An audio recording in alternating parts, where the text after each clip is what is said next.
마켓나우 2부 시작합니다. 시청자 여러분 안녕하세요. 이지혜입니다. 오늘 양시장이 3거래일 연속 상승하다가 하나의 좀 분기점을 맞으면서 변동성이 좀 느껴집니다. SK하이닉스 영향을 받고 있는데요. SK하이닉스가 ADR 상장 데뷔식은 또 화려하게 잘 치렀는데 본주가 과연 프리미엄을 가질 것인가에 대해서는 조금 더 관망 심리가 필요하다라고 좀 느껴지고요. 그리고 국내의 한 증권사가 SK하이닉스 올해와 내년에 영업이익 추정치를 각각 9에서 11% 하향 조정한 그런 리포트도 좀 영향을 미쳤습니다. 그러다 보니까 장 중에 고꾸라지면서 SK하이닉스 7% 낙폭을 기록하고 있고요. 그러면서 전반적으로 시장이 약간은 좀 무게감이 실리는 좀 하락 압력이 실리는 그런 흐름으로 가고 있습니다. 중요한 이제 7월 중순에 접어들었잖아요. 전반적으로 변동성이 극심한 이 시장을 어떻게 견뎌야 되는지 오늘 아침에 대신증권 이경민 부장이 리포트를 썼더라고요. 우리한테 도움이 되는 리포트 같아서 좀 연결을 먼저 해보도록 하겠습니다. 이경민 부장 연결합니다. 안녕하세요. 네, 안녕하십니까. 대신증권에서 투자자 감당하는 이경민입니다. 네, SK하이닉스부터 좀 풀어봐야 될 것 같습니다. 일단 ADR 상장은 그래도 화려하게 데뷔를 했는데 오늘 급락하는 흐름들을 보여주고 있는데요. 시장에 어떤 영향을 미칠까요? 일단은 지난 주말 ADR 상승세가 이어지면서 지금 본주의 계리율이 16% 정도 벌어졌다라고 보시면 될 것 같습니다. 그런데 ADR과 ADR이 프리미엄이 붙었다라고 해서 뭐 좋다 나쁘다의 흐름보다는 향후 이 프리미엄을 어떻게 유지해 갈지 아니면 더 확대해 갈지 좀 관건이다라고 생각하고 있고요. 수급적인 측면에서만 본다고 한다면 그리고 밸류에이션 매력만 놓고 본다고 한다면 저희는 좀 반등 시도가 이어지지 않을까라는 예상을 하고 있습니다. 네, SK하이닉스 ADR 상장 관련해서 또 본주의 프리미엄 이런 부분이 어떻게 또 확대가 되는지 그런 부분을 좀 눈여겨봐야 될 것 같습니다. 최근 증시 보면은 글로벌 시장과 우리 시장이 뭐 차별화됐다 이런 느낌이 좀 짙게 드는데 코스피를 기준으로 해서 변곡점은 어느 지점이 될 것인지 리포트에 자세하게 기술되어 있더라고요. 직접 좀 들어보고 싶습니다. 어떻게 분석하셨나요? 일단은 의미 있는 지지선을 왔던 8,000에서 8,200선 정도가 좀 중요한 분기점이 되지 않을까 생각을 합니다. 동지수 때는 그러니까 고점 대비 하락폭의 50% 눌림 수준이고 40일, 51선, 그러니까 외국인이 보는 중요 분기점 이동평균선이라고 볼 수 있거든요. 따라서 동지수 때 이 8,000에서 8,200선을 빠르게 넘어서게 된다면 좀 편한 상승 흐름을 이어갈 수 있다고 보고 있고, 만약에 이 지수대에서 좀 변동성이 있거나 아니면 이 지수대를 넘어서기 어려워한다면 등락은 좀 불가피하지 않을까? 추가적인 변동성을 좀 염두에 둬야 되지 않을까라는 말씀을 드리고 있습니다. 네, 그러면 이제 변동성 이번 주도 좀 파고를 넘나들 것 같은데 전략을 어떻게 가져가야 될지 좀 현명한 투자 전략법 제시 부탁드릴게요. 어 3월 말이랑 굉장히 비슷한 것 같습니다. 실적 전망도 빠르게 상향 조정 중이고, 그리고 경기 선행 지수도 굉장히 강한 상승 사이클에 있는데도 불구하고 코스피가 고점 대비 20% 하락했습니다. 그 결과 12개월 선행 PR은 6배 초반 수준까지 내려왔거든요. 코로나 때보다 낮고 금융위기 때 코스피가 1000포인트를 하회했을 때만큼의 밸류에이션 수준이라고 보시면 될 것 같습니다. 따라서 극심한 저평가 영역에 위치한 코스피 시장에서 변동성은 비중을 확대하는 기회다라고 생각하고 있고요. 만약에 비중이 많으신 분들은 이 변동성을 잘 버티신다면 아마 8월, 9월에는 높은 수익률을 거둘 수 있는 구간으로 진입할 수 있다라는 말씀드리고 있습니다. 네, 분기점은 코스피 8,200으로 봐주셨고 변동성의 파고를 잘 넘으면 8월과 9월 더 긍정적인 시장의 모습을 볼 수 있겠다라는 결론, 이런 부분까지 전망 들어봤습니다. 이경민 부장님 잘 들었습니다. 네, 감사합니다. 네, 중요한 리포트 짚어봤고요. 현재 시간 10시 4분 지나고 있는데 시황 상황 듣고 나서 머니코드 이어가겠습니다. 김윤주 캐스터 받아주세요. 네, 오늘 코스피가 낙폭을 확대하면서 변동성을 키우고 있습니다. 장중 외국인과 기관이 순매수에서 순매도로 포지션을 변경하면서 낙폭이 확대되고 있습니다. 코스피는 7,300선까지 내려놓으면서 7,200선으로 내려앉았는데요. 지난주에 코스피 지수 자체적으로 한 주 동안에 7%가량 하락했고 코스닥은 3% 가까이 하락했습니다. 이러한 가운데 오늘도 코스피보다는 코스닥 쪽에 조금 더 수급이 몰리고 있는 상황이고 코스피 반도체 투톱이 쉬어가는 가운데 나머지 업종들이 그래도 뒷받침이 되면서 순환매가 돌고 있는 듯한 모습이 나타나고 있습니다. 트레이딩뷰를 통해서 업종별 분위기 자세하게 짚어보도록 하겠습니다. 오늘 삼성전자와 SK하이닉스 주가 낙폭을 확대하고 있습니다. 삼성전자는 3.5% 가까이 하락, SK하이닉스도 7.89% 가까이 크게 밀리는 상황입니다.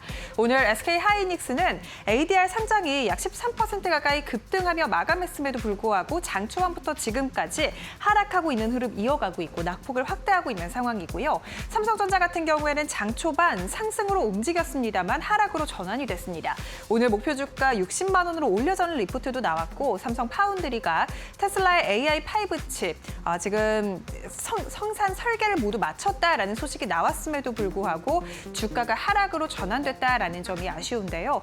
반도체 수출이 또 7월 한 달 동안에 약 10일까지 역대 최고치를 경신했음에도 불구하고 주가가 계속해서 고점에 대한 부담감 속에 하락하고 있는 것으로 풀이됩니다. 이와 함께 반도체 밸류체인 단에서 함께 올랐던 삼성전기도 오늘 9% 넘게 하락하면서 일중 저점 부근 지나가고 있습니다. LG 이노텍도 4% 가까이 하락하면서 반도체 밸류체인 단 안에서 그간 주목을 좀 많이 받았던 종목들 위주로 차익 실현 매물이 출회되고 있다는 점 확인되고요. AI 밸류체인 일제히 하락하면서 오늘 전력설비 3사도 하락으로 전환이 됐습니다. HD 현대 일렉트릭 4%가량 하락, 효성중공업 LS 일렉트릭도 각각 4%, 3% 넘게 밀리고 있는 상황입니다. AI 인프라 확대 기대감 속에 장 초반 상승으로 움직여졌습니다만 조선, 방산, 원전 그리고 전력설비 3사가 장 초반 반도체 투톱의 하락에도 불구하고 견조했습니다. 다만 현재 시간 기준으로 하락으로 전환됐다라는 점이 아쉽고요. 두산 에더빌리티도 하락으로 전환이 됐습니다. 1.34% 가까이 빠지고 있고요. HD 현대중공업도 1% 가까이 하락하면서 오늘 조선주들도 장 초반 상승폭을 모두 반납했습니다. 하나오션도 오늘 0.86% 가까이 소폭 상승에 그치고 있는 상황인데요. 장 초반 4% 넘는 급등을 모두 내려놨습니다. 조선 3사 같은 경우에는 영업이익단에서 2분기에 기대감이 커지고 있습니다. 영업이익이 3사 합산 영업이익이 2조 원을 넘길 것이다라는 전망이 나왔고 올해 10조 원을 넘길 수도 있다라는 긍정적인 전망이 나왔음에도 불구하고 조선 3사의 주가가 오늘 코스피 지수가 밀리면서 함께 상승분을 모두 반납했다라는 점이 아쉽습니다. 중동 긴장이 다시금 높아졌습니다. 트럼프 대통령이 미국 측에서 이란을 또 공습했다라는 소식이 나오면서 중동 긴장이 재부각됐고요. 이에 따라 국제유가가 또 올랐습니다. 오늘 이러한 흐름 안고 방산주가 장초반 강세를 보였고요. 그리고 관련된 정유주, 가스 관련된 종목들, 그리고 나머지 신재생 에너지 관련된 종목들의 매수세가 몰렸습니다. 해운주들도 이러한 중동 긴장이 재부각되면서 상승 탄력 이어가고 있는 상황인데요. 이에 따라 오늘 SK이노베이션이 11% 가까이 오르고 있고요. S-오일도 고유가에 따른 실적 기대감 붙으면서 9% 넘게 급등하고 있습니다. 그리고 오늘 2차 전지 관련된 종목들이 저가 매수가 들어오고 있습니다. LG 에너지 솔루션 4.9% 가까이 오르고요. 삼성 SDI도 8% 넘게 급등 중에 있습니다. 미국 중간 선거를 앞두고 2차 전지주들이 부각되고 있는 상황이고요. 중국 공급망 재편에 대한 수혜 기대감이 붙고 있는 상황입니다. 그리고 오늘 LG전자가 7%가량 오르면서 그간 지지부진했던 주가 흐름을 딛고 그래도 반등에 성공했다라는 점 특징적으로 파악됩니다. LG전자 앞서 2분기 호실적을 발표한 바 있습니다. 그리고 오늘 해운주들 앞서 말씀드린 것처럼 주가 계속해서 긍정적인데요. HMM이 3% 넘게 상승 중에 있습니다. 제약바이오도 전반적으로 반등해주면서 오늘 기술주들이 쉬어가지만 나머지 업종이 그래도 뒷받침되고 있는 상황인데 테마성 움직임이 좀 짙게 나타나고 있다는 점이 코스피 시장의 특징입니다. 코스닥도 함께 살펴보시죠. 오늘 코스닥 시장은 코스피 대비해서 견조합니다. 코스닥 코스닥 같은 경우에는 반도체 소부장, 제약바이오가 장 초반 받쳐줬었는데요. 다만 반도체 소부장이 상승폭을 좀 반납하고 있는 상황이고 하락으로 전환된 종목들도 꽤 눈에 띕니다. 심택과 제주반도체, 서진시스템, 파두가 일제히 하락으로 전환이 된 상황인데요. 그래도 반도체 장비주들은 여전히 강한 흐름 이어가고 있습니다. PSK홀딩스가 10% 가까이 오르면서 가장 강한 상승 탄력 붙고 있다는 점 확인되고요. 원익 IPS와 주성 엔지니어링도 각각 6%, 4% 급등 중입니다. SK하이닉스 ADR이 성공적으로 상장을 마치면서 반도체 캐펙스 확대에 대한 기대감이 코스닥 쪽으로 붙고 있는 상황이고요. 반도체 장비주들 수혜 기대감 가져가면서 오늘 시장에서 그래도 견조한 흐름 이어가고 있는 상황입니다. 그리고 수출 데이터가 나왔는데 화장품이 또 좋았습니다. 7월 한 달 동안 전년 동기 대비해서 40% 가까이 증가한 수출 데이터가 발표가 됐고요. 이에 따라 ODM 업체들 오늘 시장에서 주목받습니다. 코스맥스, 한국콜마 같은 종목들 두 자릿수 급등세 보이고 있는 상황이고요. 이외에도 화장품 전반적으로 매수세가 붙으면서 실리콘2 4.5% 가까이 오르고 있습니다. APR도 함께 주목받고 있다는 점 코스피 시장에서도 확인됩니다. 그다음 지금 지수는 어떻게 움직이고 있는지 지수 상황도 함께 살펴보시죠. 코스피는 3% 넘게 하락하면서 낙폭을 확대하고 있습니다. 코스닥 같은 경우도 상승폭을 반납하면서 현재 시간 0.4% 가까이 상승으로 상승분을 좀 내려놓은 상황입니다. 코스피는 7,243포인트까지 저점을 낮췄고요. 코스닥은 841포인트 지나가고 있습니다. 오늘 코스피와 코스닥이 엇갈린 흐름 보이고 있지만 코스닥도 상승분을 조금씩 반납하고 있다는 점이 아쉽습니다. 그래도 코스피 대비해서 낙폭이 제한적이다라는 점 확인되고요. 그렇다면 지금 매매 동향은 어떤지 함께 살펴보시죠. 코스피 시장에 외국인과 기관의 순매도가 나타납니다. 장 초반만 하더라도 외국인이 순매수 기조를 보였습니다. 기관도 코스피 시장을 장 초반 잠깐 사들였었는데 매도로 전환이 됐습니다. 외국인도 순매도 기조를 보이면서 2천억가량 팔고 있고요. 기관도 2천억가량 팔면서 외국인과 기관의 순매도가 지수를 이끌어내리고 있습니다. 개인도 4,300억가량 사들이고 있지만 지금 지수를 끌어올리기에는 부족한 상황입니다. 코스닥도 함께 살펴보도록 하겠습니다. 코스닥은 외국인의 순매도가 연출되는데요. 장 초반부터 지금까지 계속 똑같은 흐름입니다. 외국인 1,700억가량 순매도 중이고요. 기관은 장 초반부터 지금까지 코스닥 시장은 사들이고 있습니다. 900억가량 사고 있고요. 개인도 800억가량 사들이면서 코스닥 지수 같은 경우에는 기관의 수급이 그래도 뒷받침이 되면서 지수가 제한적인 상승을 기록하고 있다는 점 확인됩니다. 그래도 코스닥이 오늘 코스피보다 견조한데요. 지난주에도 코스닥의 낙폭이 제한적이었기 때문에 전반적으로 키 맞추기 장세가 연출되는 게 아니냐라는 분석이 나오고 있는 상황입니다. 그렇다면 장후반 전략 어떻게 세워보면 좋을지 저희와 함께 이어서 살펴보시죠.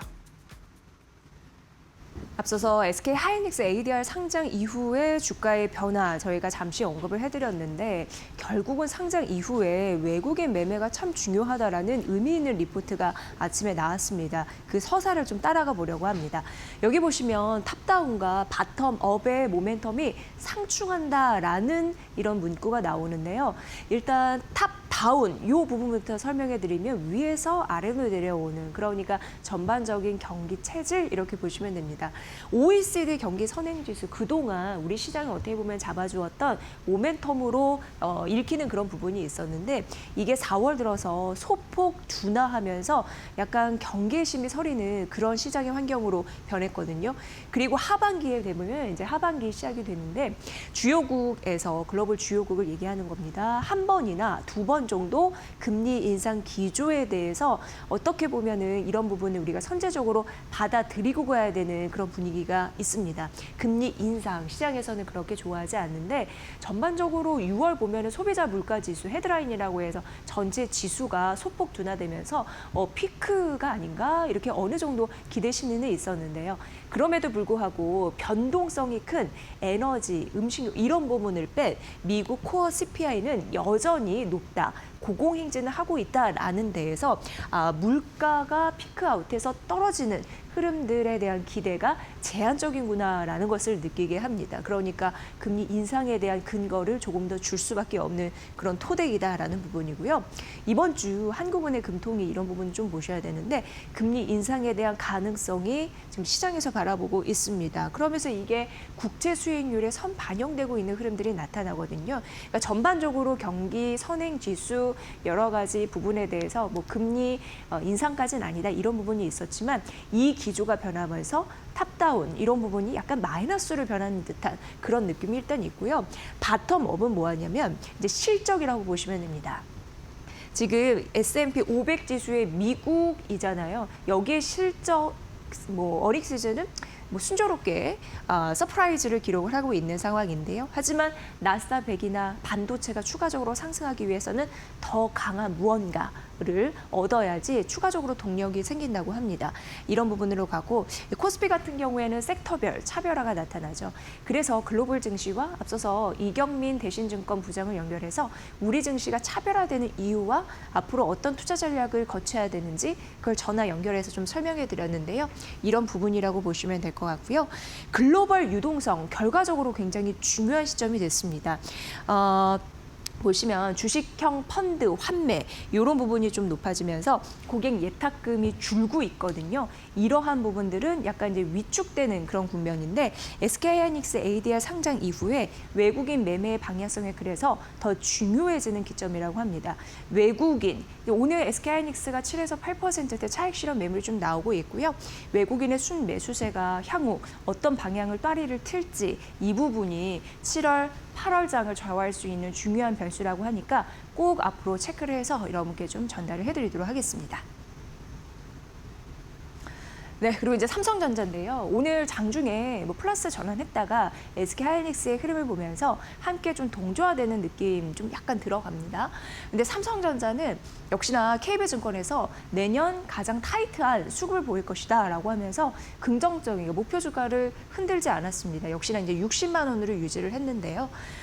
메타 데이터 센터 임대 계획, 요게 이제 데이터 센터 임대회 이렇게 하면서 AI 투자에 뭔가 빨간불이 켜지는 것이 아니야? 그러면서 조정의 빌미가 됐었는데 하지만 저커버그 CEO 같은 경우에는 컴퓨터 자원 부족이 되니까 이럴 수밖에 없고 이거는 어떻게 보면은 투자금을 유치하기 위해 하나의 상세 전략이다라고 얘기를 했습니다.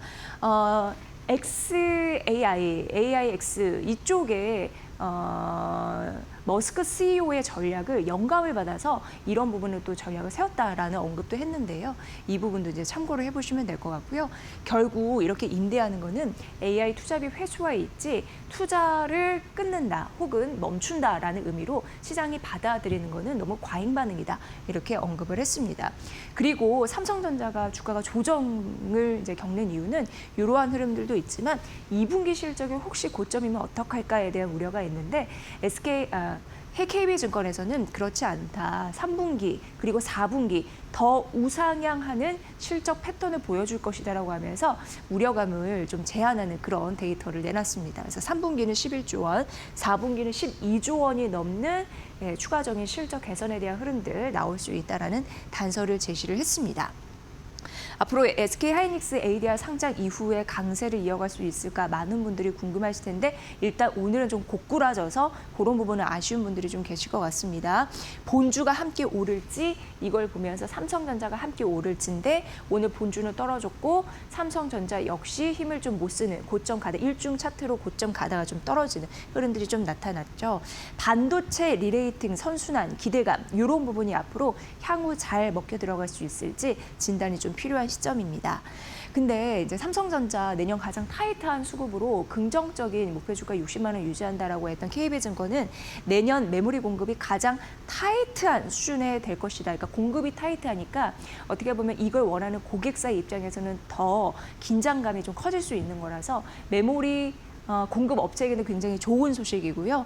고객들이 메모리를 얻는 데 대해서 충분하다라는 체감이 아직까지도 현재 굉장히 부족한 것으로 나타나고 있습니다. 그래서 공급 절벽 수준이라고 얘기를 했거든요. 수요는 굉장히 타이트한데 공급 부족 현상이기 때문에 메모리 가격은 오를 거고 실적이 잡아줄 거고 그런 선순환 패턴이 더 가속화될 것이다. 그래서 목표 주가를 유지한다라고 했으니까 KB증권의 이 리포트 근거들 잘 파악해 보시기 바랄게요. 네, 그리고 이제 포스코홀딩스 보도록 하겠습니다. 가격보다는 이익이 중요하다고 하는데 실적 시즌 굉장히 이익, 추정치, 상향 조정 이런 부분이 얼마나 가파를지 종목을 고르는데 중요한 모멘텀이다라는 점 말씀드릴게요.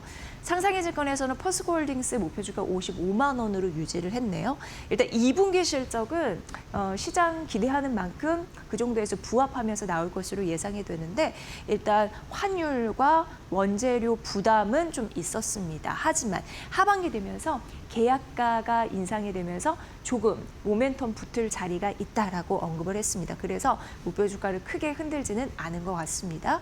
인프라 사업 쪽에서는 전년 동기 대비해서 1년 사이 한 68% 이상 성장할 것으로 전망이 되고 있는데 이쪽 섹터에서는 자회사 포스코 인터내셔널이 가장 직간접적으로 연결이 되어 있잖아요. 근데 여기서 봤을 때 에너지 그리고 소재 이런 섹터는 긍정적이었습니다. 그게 3,600억 원 이상 벌어들이는 그런 수익이 전망이 되고 있는 상황이고요. 그리고 뭐 2차 전지 관련해서는 이제 친환경 그런 소재 쪽 봐야 되는데 그게 1분기 대비해서 뚜렷하게 개선될 수 있다라는 가능성이 언급이 됐습니다. 포스코 퓨처엠 음극재에 대한 출하량도 늘고 리튬 같은 경우에는 이제 흑자 전환되는데 그러니까 호주 그런 부분 아르헨티나 리튬 사업이 흑자 전환되는 그런 모멘텀도 있으니까 이것도 함께 설명을 해드리고요. 어쨌든 리튬 사업에 대한 수익성 이런 부분은 긍정적으로 바라봐지는데 공급에 대한 우려가 완화가 되면서 이런 부분이 굉장히 중요하잖아요. 가격이 떨어지고 ESS 수요가 워낙 강해서 그럽니다. 그리고 LFP 물량도 대거 늘어나는 흐름들이 나타나거든요. 근데 이게 결과적으로 가격의 하단을 지지하는 그런 요소가 될 거라고 전망이 되고 있으니까 이 부분도 살펴보시고요. 포스코 홀딩스 이익에 대한 추정치 하반기에 조금 더 들어올릴 수 있는 요소가 있을지 증권사는 큰 의상 없다고 했으니까 참고해 보시길 바랍니다. 네, 그리고 이제 OCI 홀딩스가 오늘 장중에 그래도 가파르게 오르는 흐름들, 다른 종목 대비 오르는 흐름들이 있었는데 저가 매수 기회다라고 하면서 하나증권에서 목표 주가를 제시를 했습니다. 하나솔루션 같은 경우에 이제 고객사예요. OCI 홀딩스의 주요 고객사인데 미국의 모듈 판가 이런 부분을 좀 계산을 해봤더니 이 2개 분기 연속 좀 판가가 오르는 흐름들이 있었는데요. 이게 굉장히 중요한 하나의 단서인 게 비중국산 폴리실리콘 이게 반등의 계기를 만들어주고 있다. 굉장히 오래간만에 그래서 OCI 홀딩스에는 호재로 작용이 되는 거고요. 섹션 232 같은 경우에는 무역 확장법 232조라고 보시면 됩니다.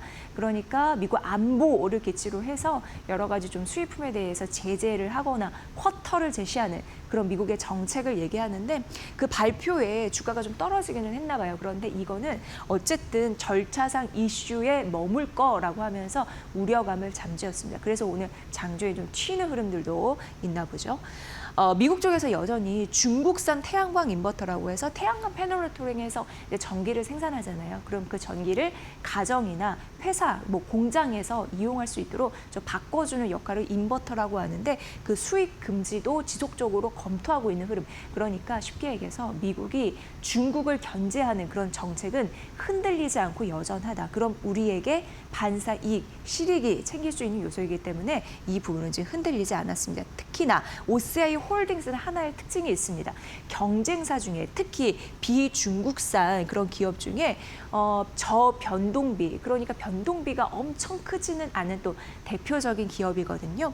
그리고 그렇기 때문에 스페이스X와 단연간 공급 계약 체결을 맺기도 했습니다. 그런 매력이 오히려 이러한 상황에서 어쨌든 우려감이 있었지만 그건 별거 아니라고 하고 절차상 이슈라고 하고 그리고 여전히 미국이 중국을 대하는 태도는 유지되고 있으니 그런 매력이 좀 부각이 될 것이다 이렇게 언급이 됐습니다. 게다가 한국산 미국 셀 수출 가격이 30% 인상이 되는 흐름들이 나타나고 있는데 전 분기 대비해서 30%고 킬로그램당이니까 이 부분도 참고해 보시면 될 것 같습니다. 2분기는 1년 사이 흑자 전환 예상이 되고요. 3분기 역시 흑자 전환 예상이 됩니다. 어쨌든 이렇게 주가가 못 갈 때 저가 매수의 기회로 활용하라는 이 하나증권의 OCI 홀딩스에 대한 매력 여러분도 참고해 보시기 바랄게요. 네, 한미약품 보도록 하겠습니다. 기술 계약 효과가 있다라고 하는데 어떤 얘기인지 좀 들어보면요.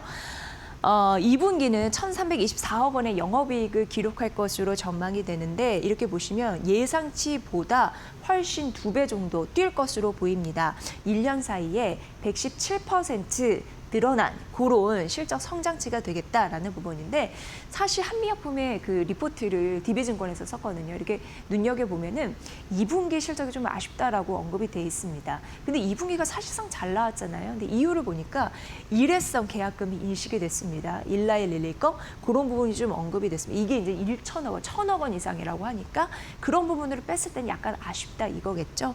그럼에도 불구하고 메시 치료제라고 해서 간염, 그러니까 지방 간염, 여기서 뭐 염증이 생기고 그래서 안 좋아지는 그걸 치료할 수 있는 그런 치료제인데 이 건에 대한 두 건에 대한 임상, 이상이 종료가 됐고 그와 관련된 발표가 연말에 앞두고 있는 상황이고요. 토종 그리고 비만 치료제 이런 부분에 대한 모멘텀이 좀 붙을 수 있을지 복합적인 작용을 할 수 있을지는 지속적으로 보셔야 되고 관련 치료제에 대한 물질을 좀 써놨는데 보시면 뭐 국내 허가도 기대가 되고 이번 달 생검 환자라서 조직 검사 해가지고 어느 정도 임상이 잘 나왔나 이렇게 발표가 되는 거거든요. 그런 부분으로 의미 있는 괄목하나 그런 성장표를 낼 수 있을지 눈여겨보시면 될 것 같습니다. 근데 결과적으로 2분기도 봤더니 계약금을 인식하면서 실적이 잘 나왔잖아요. 그래서 앞으로도 기술 계약의 효과를 톡톡히 받을 수 있을지 눈여겨보라라는 부분에서 제약바이오는 이런 요소가 투자하실 때 굉장히 중요한 단서가 되겠습니다. 네, 그리고 이제 APR인데 APR KB증권에서 오늘 국내 증권사에서 2곳 정도 APR을 분석을 했더라고요. 목표 주가를 올려 잡았습니다. 그래서 KB증권의 리포트를 소개해 드리는 거고요. 지난번보다 한 6% 추가적으로 상향 조정한 흐름들이 나타났습니다. 이유는 올해와 내년에 영업이익 추정치를 올려 잡는 흐름들이 있기 때문에 올해는 7% 넘게 내년은 9% 정도 이익 추정치를 상향했다라는 흐름이고요. 특히 올해는 유럽 쪽에서 성장하는 게 굉장히 좋은 그림이 좀 그려지나 봐요. 그래서 올해는 유럽 고성장이 매력이다 이렇게 보시면 될 것 같습니다. 그러니까 미국 쪽이 워낙 좀 잘해서 미국을 보면서 약간 벤치메커에서 가는 흐름들이 있는데 아마존이나 틱톡샵 이런 부분을 진출해서 효과를 좀 많이 거뒀습니다. 그게 이제 본격화된 흐름들도 있고 이러다 보니까 유럽을 포함해서 기타 권역 쪽에서 매출 성장세가 좀 큰 거죠. 그래서 매출액 같은 경우에는 242% 정도 뛰어오르는 그런 효과를 거둘 것이다. 이게 올해 쪽에 유럽 쪽에서는 쫙 잡아줄 것으로 보이고요. 미국 성공을 바탕으로 하고 있다고 했잖아요. 근데 미국 쪽에서 좀 온라인도 견고하고 오프라인을 확장하려고 하는 그런 분위기가 있거든요. 그래서 온라인 매출도 전분기 대비해서 25% 성장한 2,800억 원 정도 잡히고 있습니다. APR이 정말 성장을 좀 잘하고 있는 상황인데 이렇게 글로벌리 유럽도 잡고 미국은 워낙 좀 성공 있고 이러다 보니까 글로벌 확장세에 더불어서 연간 3조 원 매출을 돌파할 것이다라는 가능성이 언급이 되고 있습니다. 역시나 APR 같은 경우는 좀 조정을 받나 싶을 때 항상 목표 주가 좀 상향되는 그런 보고서가 나오더라고요. 결국 이제 목표 주가는 53만 원까지 올라갔다라는 소식 전해드리겠습니다. 오늘 화장품 APR까지 만나봤습니다. 네, 오늘 장 초반은 그래도 양시장이 3거래 연속 상승하면서 긍정적이다가 약간 SK하이닉스의 차익 실현 매물이 쭉 나오면서 삼성전자 떨어지고 전반적으로 시장의 온기가 좀 차가워진 흐름들이 있었거든요. 그러다 보니까 지금 양시장이 파란불을 켜고 있습니다. 월요일 스타트인데 우리는 또 아침부터 변동성을 만드군요. 이런 국면에서 어떤 전략을 세워야 될지 오늘 이데일리 온 김태훈 파트너 연결해 보도록 하겠습니다. 안녕하세요. 네, 안녕하세요. 네, 월요일 시장인데 약간은 좀 부담스럽습니다. 출발선 어떻게 파악하세요? 네, 미국과 이란 전쟁이 다시 확정 양상을 보이면서 시장 참여자들의 국제유가를 다시 주목하고 있습니다. 주말 사이에 미국의 이란 공습이 격해지면서 민간 시설에 대한 공습까지 이루어지면서 이란이 강력하게 반발하고 있고요. 그러면서 호르무즈 해협 재봉쇄 카드를 들고 나왔습니다. 미 해군이 호르무즈 해협을 개방하고 있다고 말을 하지만 왕래하는 배 수가 급감하면서 다시금 봉쇄 공포가 커지고 있죠. 아직 국제유가는 눈치를 보고 있지만 미국과 이란 전쟁이 이번 주에 다시 격화되고 또 만에 하나 지상군까지 투입된다면 국제유가는 다시 급등할 위험이 있습니다. 이럴 경우 미 FDA의 금리 인상 가능성이 다시 제기될 수 있고 한국은행 금리 인상 폭도 커질 수 있습니다. SK하이닉스 ADR 나스닥 상장에 성공을 했지만 우리 증시에서 SK하이닉스와 SK스퀘어에 대한 차익 실현 매물이 나오고 있습니다. 아직까지 이 미국에 상장돼 있는 SK하이닉스 ADR 그 ADR 가격과 우리나라 본주하고의 이 괴리감을 어느 정도 가져가는 게 뭐 적정한지에 대한 펀드 매니저들이 아직 그 판단이 서지 않은 상태입니다. 즉, 이 본주 가격과 ADR 가격의 그 가격 차가 발생할 수밖에 없는데 그 폭을 어느 정도 가져가야 할지에 대한 테스트 과정을 거치고 있는 것이죠. 하지만 중요한 사실은 SK 하이닉스의 ADR이 상장되어서 약 280억 달러의 그 돈이 우리 한국 증시로 유입된다는 사실입니다. 그리고 이 말은 최태원 회장이 SK 하이닉스 최태원 회장이 말씀하셨지만 280억 달러 갖고 국내에 있는 시설 투자를 하겠다고 그러고 장기적으로는 미국에도 투자할 수 있다고 말을 했습니다. 이 말은 이 소부장 관련된 그 반도체 소부장 관련된 종목들에게는 아주 큰 시장이 열릴 수 있다는 기대감을 갖게 하는 것이죠. 자, 그리고 앞에서 말씀드렸던 국제유가 불안감에 따라서 태양광 발전이나 풍력 발전 같은 이런 신재생 에너지의 이 매수세가 유입되고 있는데 이거는 아주 공식 같은 겁니다. 그리고 여기다 2차 전지와 로봇주도 반등세를 장 초반에 나타냈는데요. 국제유가가 불안하게 움직일 때 투자자들의 학습 효과가 되어 있기 때문에 이런 종목들의 매수가 유입되는 겁니다. 대표적인 학습 효과 종목이 폐플라스틱 재활용 종목인데요. 이거는 나프타, 즉 가장 기본적인 원료가 되는 나프타가 이 호르무즈 해협을 통해서 우리나라로 가장 많이 수입되고 있는데 이 길목이 막히면 나프타 수입 막히면 말 그대로 폐플라스틱 재활용에 대한 정부의 정책이 강화되기 때문에 관련주들이 수혜를 본다는 이런 것들이 투자자들에게 학습 효과가 되어 있는 것이죠. 자, 그리고 지금 지난번에 말씀드렸지만 하반기에 돈을 버는 실적이 괜찮은 종목들 중심으로 포트폴리오를 짜야 한다고 말씀드렸습니다. 대표적으로 조선, 방산, 원전 이런 종목들이죠. 그리고 증권주와 금융주도 마찬가지고요. 전력기기 관주도 마찬가지입니다. 이런 종목들이 지금 시장에서 SK하이닉스나 SK스퀘어 같이 기존의 시장을 주도했던 종목들이 파란색을 띠면서 전체적인 분위기가 그 불안감을 주면서 그 매물이 좀 나올 때 파란색을 키면 여러분들에게 싸게 살 기회를 주는 겁니다. 이들 종목들은 실적들이 받쳐주고 있기 때문에 지금 2분기 실적 장세에 들어가서 실적이 발표될 때 다시 지금 이상의 주가로 다시 올라갈 가능성이 크죠. 물론 금리 인상이라는 악재와 또 국제유가의 불안감, 이런 거시경제 전반에 대한 시장 리스크가 강화되고 있기 때문에 지금은 개별 종목의 리스크가 아닌 시장 리스크에서 주가가 하락하는 겁니다. 그렇기 때문에 더더욱 1분기 때 실적이 좋고 2분기도 좋게 발표하는 그 실적 우량주들을 지금 내 포트폴리오에 담아야만 이 시장의 리스크를 또 스무스하게 잘 넘어가면서 하반기에 실적을 갖고 주가에서 수익을 볼 수 있는 기회를 잡으실 수 있을 겁니다. 네, 올라가는 거는 쉽지 않고 떨어질 때는 팍 떨어지고 좀 두려움이 앞서고 있는 시장이 아닐까 개인 투자자분들 많이 걱정하실 텐데 오늘 관심주는 어떤 종목을 골라오셨는지 궁금합니다. 네, 지금 역시나 LG전자 같은 종목 오늘 장 초반 10%까지 거의 급등하기도 했지만 지금 그 상승폭의 반을 반납하고 밀리고 있습니다. 지금 시장 전반에서 대형주 중심으로 차익 시장 매물이 나오고 있는데요. 외국인 투자자들이 여전히 팔고 있기 때문에 그런 측면도 있습니다. 여기에 기관 투자가까지 가담해서 팔고 있죠. 하지만 LG전자는 지난번에 엔비디아 젠스왕 CEO가 방한했을 때 그 상승폭을 대부분 다 반납하고 지금 거의 121선까지 가격 조정을 한 상태입니다. 그만큼 많이 하락한 상태이기 때문에 그만큼 바닥가격에서 살 수 있는 기회가 있는 종목이고 특히 실적도 받쳐주고 있는 그런 종목입니다. 특히나 AI 데이터 센터 건립 관련해서 거기에 관련된 이 엔비디아의 AI 동맹이 실질적으로 나타날 가능성이 높다는 게 가시적으로 보여주고 있기 때문에 이 LG전자가 애플과의 협력 관계를 엔비디아와도 만들 수 있다는 그런 기대감이 주가를 다시 밀어올릴 수 있습니다. 그렇기 때문에 LG전자 이 실적도 좋고 시장 여건에서 엔비디아라는 확실히 이 시장을 주도하는 종목과의 관계도 있고 이런 종목들을 내 포트폴리오에 담아야 될 시기입니다. 네, LG전자 상대적으로 오늘 선방하고 있는 흐름이 잡히고 있는데 이게 좀 앞으로도 좀 이어질 수 있을지 관심 있게 지켜보겠습니다. 잘 들었습니다. 네, 감사합니다. 네, 김태훈 이데일리 온 파트너였습니다. 자, 바로 이어지는 코너에서는요, SK ADR 상장 이후에 우리가 이 변동성의 파고를 또 어떻게 넘어야 될지 오늘 월요일의 관심사인데 그 코너입니다. 바로 전해드릴게요. 잠시만요.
SK 하이닉스가 8% 밀리고 있거든요. 그리고 삼성전자가 또 4에서 5% 밀리다 보니까 역시 코스피가 장중 저점 부근에 와 있는 상황이고 코스닥도 하락 전환되면서 시장의 분위기는 좀 무겁습니다.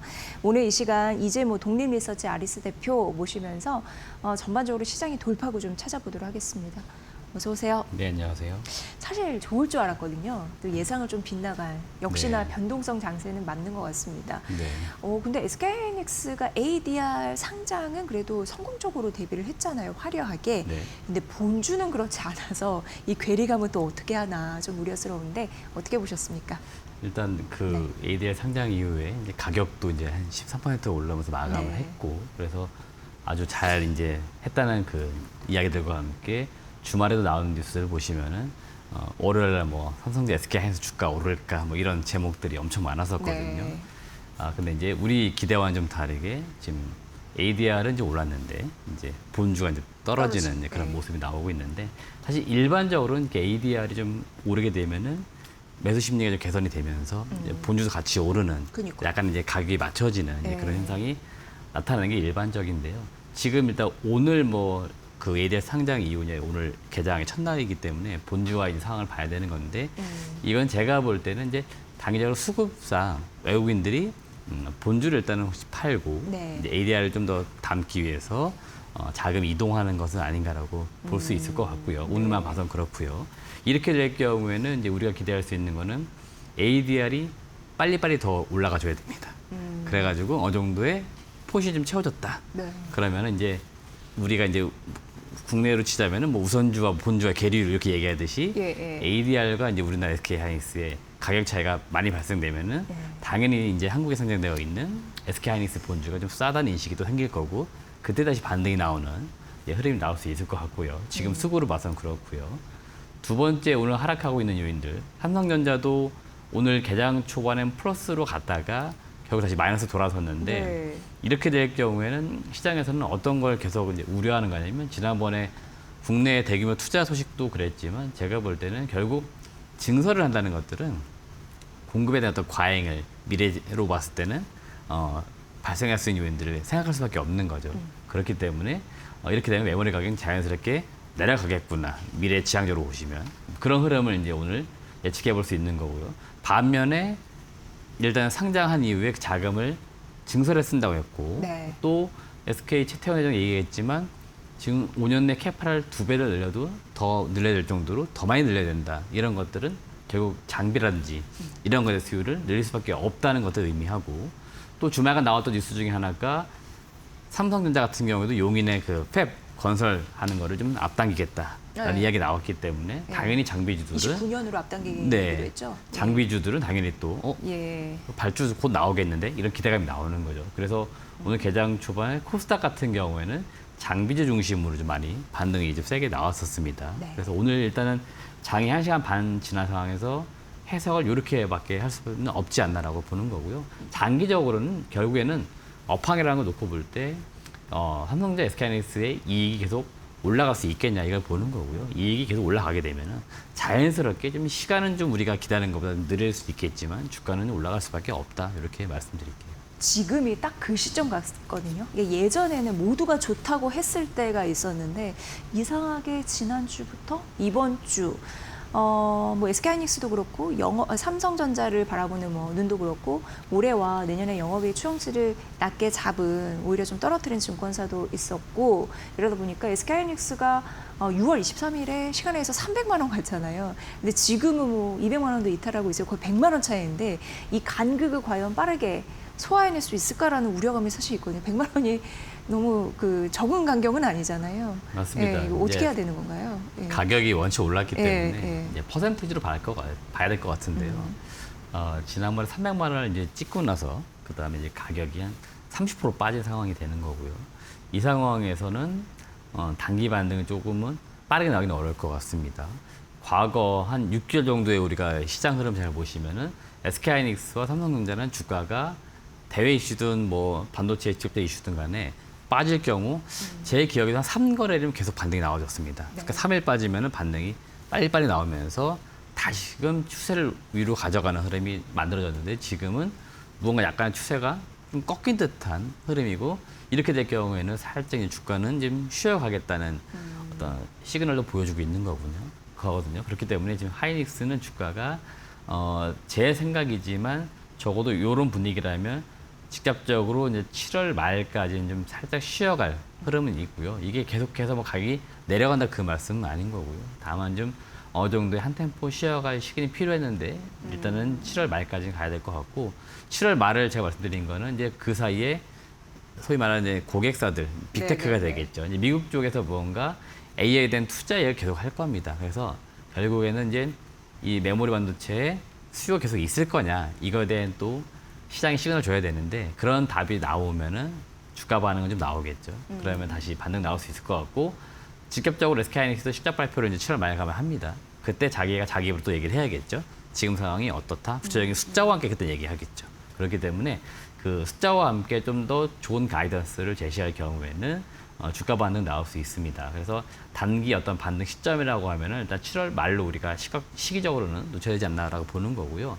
제가 지난 6월 말에 출연해서 그런 말씀 드렸던 것 같고 6월 달에도 주가가 한참 올라갈 때 네. 그런 말씀을 분명히 드렸습니다. 무슨 이야기냐면 혹시라도 오늘 이 시점에 이렇게 하이닉스 주가, 삼성 주가가 고점을 달리고 있는데도 오늘 굳이 사겠다 하시는 분들은 지금 시기가 26년 중반이 넘어가고 네네네. 있으니 12개월 포워드, 적어도 27년 이익까지는 바라보면서 그러니까 1년을 바라보면서 투자를 해야 되기 때문에 지금 그 가격에 사신 분들은 결국 SK하이닉스는 300만 원이면 500만 원 나와 있는 목표 주가라든지 이런 걸 보고 투자를 해야 되기 때문에 그 흐름상 내가 산다 하면은 당연히 바로 올라갈 수도 있겠지만 네. 내려갔다 올라갈 수도 있는 겁니다. 그래서 제가 말씀드리고 싶은 거는 혹시라도 그때 고점에 내가 사셨다 하신 분들은 내려갔다가 다시 본전 오셨을 때 잘 버티셔야 돼요. 더 가버리면은 또 바보가 될 수 있겠죠. 그렇기 때문에 그때 또 포모가 오거나 할 수 있으니 SK하이닉스나 삼성전자는 매매를 좀 하시기보다는 반도체 업황 이런 걸 좀 보시면서 체크하시면서 투자 관점으로 길게 가져가셔야 된다 이런 말씀 드립니다. 네. 우리 왜 이제 국내 증권사의 리포트를 많이 보게 되니까 그나마 이제 공격적으로 계속적으로 그 신념을 흔들리지 않고 가져가는 뭐 KB증권을 대표해서 뭐 이러한 증권사들이 지속적으로 가고 있는데 그리고 또 비슷한 의견을 제시하고 있는데 여기서는 이제 삼성전자 목표 주가 60만 원을 얘기하면서 내년에 굉장히 그러니까 반도체 역사 70년 만에 가장 타이트한 상황이 올 거라고 했거든요. 근데 지금 이제 200만 원 SK하이닉스가 이탈을 했고 300만 원까지 100만 원이 있는데 뭐 이경민 부장 우리가 전화 연결해봤지만 8월, 9월 불장이 온다고 치면 얘네들이 다시 올라가는 건데 그럼 지금이 굉장히 중요한 또 구간이 되겠구나 이런 생각이 또 들어서 자꾸 꼬리에 꼬리의 질문을 좀 드리게 되네요. 저 같은 경우도 이제 증권사 보고서를 아주 오랜 또 많이 읽어왔습니다. 근데 그들은 그들의 그 직업적 특성도 좀 고려해라. 이 말씀을 꼭 드리고 싶습니다. 이게 무슨 말인가요? 무슨 이야기냐면요. 네네. 세게 밀고 있는 혹은 좀 강하게 말하는 증권사는 그 고객사인 운용사 자문사가 그 종목을 많이 담고 있을 수 있습니다. 반면에 좀 약하게 이야기하는 쪽은 자신의 고객사들이 그 포트폴리오에 삼성전자 SK하이닉스를 좀 덜 담고 있을 수도 있겠죠. 좀 그러면은 거나 차익 실현이 네. 있거나. 네. 더 쉽게 설명드리면요. 내가 샀으면은 올라가길 바라면서 세게 얘기할 수 있는 겁니다. 내가 안 담고 있으면 내가 살 기회가 와야 되거든요. 그럼 가격은 떨어져야 됩니다. 그렇기 때문에 우리가 이론상 리스크라고 하는 것들은 주식을 가지고 있는 사람은 떨어질 거에 대한 리스크를 가지고 있는 거죠. 네. 반면에 현금을 가지고 있는 사람은 어떤 리스크가 있습니까? 내가 사자한 종목이 올라가 버리면 리스크죠. 그래서 그런 상황에서의 의견이 나올 수 있다라고 보는 거고요. 저도 계속해서 커버리 보고서를 반복적으로 보고 있거든요. 그러면 톤이 아주 일정합니다. 그래요. 예, 네. 그 말들은 결국에는 그런 어떤 직업적 승을 우리는 약간은 고려해야 되지 않나 말씀드리고 싶은 거고요. 개개인의 시가가 물론 또 의견 다를 수 있습니다만은 이제 우리가 바라봐야 되는 건 결국 정확하게 찍힌 숫자들입니다. 그래서 지난 1분기 대비 2분기 메모리 반도체 가격은 30에서 40% 올랐고요. 네. 뭐 다음 분기 뭐 이거 갖고도 지금 메모리 반도체가 좀 먹겠나 이야기하고 있는데 성장률이 2분기 대비 3분기는 한 20%밖에 안 올라간다. 하지만 올라가거든요. 그럼 가격은 올라가는 거지 않습니까? 근데 그런 것들은 우리가 봐야 되지 않나. 결국 그거는 한 개를 팔았을 때 가격이 달라지고 있기 때문에 결국 그게 매출과 이익에 어떻게 반영될 거냐를 이제 실제 봐야 되는 거고 이렇게 볼 경우에는 SK하이닉스나 삼성전자는 일단은 매 분기마다 실적은 더 올라가는 거고요. 좀 더 길게 봐서 1년 단위로 보시면은 올해보다 내년도에 HBM만 계속 반복적으로 말씀드립니다. 가격은 최소 50% 이상 올라갑니다. 네. 결국에는 올해 한 개 팔아서 10,000원 넘긴 기업이 내년에는 15,000원 남길 수 있는 그런 구조 만들어지고 있는 거니까 실적만 우리는 뭐 봐야 되는 거고 실적에 따른 밸류에이션 해가지고 타겟 PR을 뭐 얼마일 거야. 이건 이제 각자의 판단입니다. 지금 시장에서 대부분 다 한 10배를 많이 이야기할 겁니다. 그리고 좀 더 세게 하는 쪽은 계속 마이크론하고 비교를 하는 거죠. 마이크론이 좀 더 위에 있으니 이제 고밸류 받고 있으니 살짝. 그래서 그런 거면 여러분들이 보시면서 좀 각각의 목표 주가도 고려해 보셔서 말씀드리는 거고요. 마지막으로 저는 지난 한 3월 정도에 제 나름대로 목표 주가를 선정했던 게 27년 기준입니다. 이제는 네. 삼성전자는 대략 한 59만 원 정도였던 것 같고요. SK하이닉스는 494만 원이었습니다. 그 400원이 당시에 넘어가요. 네. 27년도 단기 순이익을 대비했을 때 타겟 PER 10배 했을 때입니다. 그렇기 때문에 저처럼 각각의 이익의 추정치를 가지고 여러분들이 또 목표주가 산정해 보는 것도 해보시면은 본인들이 매수한 다음에 어디까지 가져갈 거냐가 정해집니다. 그런 것만 보시면 어떨까 말씀드립니다. 네, 중요한 지점을 좀 짚어주셨네요. 그리고 이제 SK하이닉스 ADR 상장 이후에 외국인의 매매 방향성이 엄청 중요합니다. 이런 분석이 있는데 왜 그런 건지 좀 살펴주세요. 실제로 그럴까요? 제가 네. 앞서도 말씀드렸지만 이제 수급 요인이긴 한데요. 네네네. SK하이닉스가 ADR 상장한다고 이야기할 때부터 시장에서는 대부분 다 호재라고 많이들 이야기를 했습니다. 왜 호재야 그러더니 이제 그럼 마이크론하고 직접 비교되면서 네. SK하이닉스 이제 ADR 가격도 올라갈 거고 본주 다 같이 올라갈까 했지만 실질적으로 이거는 유증과 같은 거죠. 유증은 이제 주가에 희석 요인도 있는 거고요. SK하이닉스 ADR이 상장 미국에 해버려 있으니 그러면 굳이 뭐 환전까지 해가면서 뭐 호스피를 투자할 필요 없네. 나스닥에 있는 ADR 사면 되지 않아? 수급에 대한 이제 불안감도 있었거든요. 그런 걸 악재라고 했던 부분도 있었는데 지금 일단 오늘만 봐서는 외국인들은 ADR 사기 위해서 본주를 약간 파는 흐름이 있거든요. 그래서 이거는 앞서 제가 말씀드렸지만 수급상 단기적으로 이런 변동성은 언제든지 나올 수 있습니다. 그렇기 때문에 여기에 이제 흔들리는 것들은 매매하신 분들 입장인 거고 네네. 저는 계속 투자 입장이기 때문에 ADR도 올라가게 되면은 결국 SK하이닉스 본주도 이제 올라갈 수밖에 없으니 수급 요인을 너무 체크하지 마시고요. 아까 말씀드린 것처럼 밸류에이션, 실적은 계속 잘 나올 건지 아닐지, 가이던스는 어떨 건지 이런 것들을 좀 보시면서 투자하면 좋겠다는 말씀드립니다. 네. 자, 그리고 이제 이번 주부터 또 특히나 이제 미국 실적 시즌 시작이 됐습니다. 이제 바쁜 시기가 또 왔습니다. 근데 지금까지 보면 S&P 500 기준으로 해서 기업들의 이익 괜찮은 걸로 파악이 되고 있는데 높은 어쨌든 시장 기대를 넘기 위해서는 또 무언가가 필요하잖아요. 그러니까 지금보다 더 나은 무언가를 기대하면서 주가가 움직이는 건데 그럴 만한 요인들이 있을까요? 일단 항상 그렇지만 이제 실적이 잘 나와도 그 다음 분기는 어때? 네. 또 내년도는 어때? 그러니까요. 이런 네, 이제 네. 좋은 이제 사람들은 기대를 계속 갖는 거고요. 늘 지금 경제 논리상 그래 왔습니다. 이익 양상, 최대치, 최대치 그런 이야기들 많이 나왔죠. 그럴 수밖에 없는 구조가 이 자본주의는 이제 기본인 거고요. 지금 미국 같은 경우에도 S&P 500 기업들 보니까 2분기 이익 증가율이 한 20% 이상 상당히 지금 시장의 눈높이를 많이 높여놓은 상황이긴 합니다. 여기에서 이제 부합을 하느냐, 이제 밑도냐 이런 것도 중요할 것 같고 다음 분기는 또 어때 이런 것들 이야기를 많이 하면 어떻게 하냐에 따라서 또 주가 반응 달라질 수 있는 거고요. 우선 이번 주는 보니까 우리가 이제 뭐 투자은행, IB라고 많이 부르는 기업들이 대거 이제 실적 발표를 하고요. 미국도 그렇고 한국도 마찬가지입니다. 오늘 뭐 은행주도 보니까 우리도 지금 상당히 좋은 흐름이거든요. 네. 은행주도 대체로 주가가 지금 약간 이런 실적에 대한 기대치는 좀 일부는 반영이 된 것 같아요. 그렇기 때문에 그런 흐름들을 체크를 여러분들 하시는데 은행주는 제 생각입니다만은 이제 금리 인상 이런 이슈들 때문에 좀 더 호재로도 많이 인식됐지만 이제 한 번은 뭐 어떻게 실현될지 모르겠습니다만 인상된다 하면은 그 이후에는 두 번, 세 번까지 갈지는 모르겠습니다. 다시 내려올 가능성이 있기 때문에 일단 지금 시장에서 은행주들은 제 생각이지만 어느 정도 그런 금리 인상도 좀 반영됐다라고 보고 있습니다. 그래서 실적이 좋다 하더라도 지금 시점에 따라붙기에 살짝 부담이 있다는 말씀을 드리고 싶어요. 이거는 미국도 마찬가지고 이제 국내 지금 은행주들 좀 신고가 나오고 있는데 지금 따라붙기엔 좀 개인적으로 봤을 때는 부담이 있다라고 봅니다. 그러니까 상승 여력이 적고 오히려 좀 조정이면 크게 나올 수도 있기 때문에 그 부분을 조심하자 말씀드리는 거고요. 우리 입장에서 실적 발표 중요한 건 뭐 TSMC라든지 ASML 결국 또 반도체로 갈 수밖에 없고요. 네네네.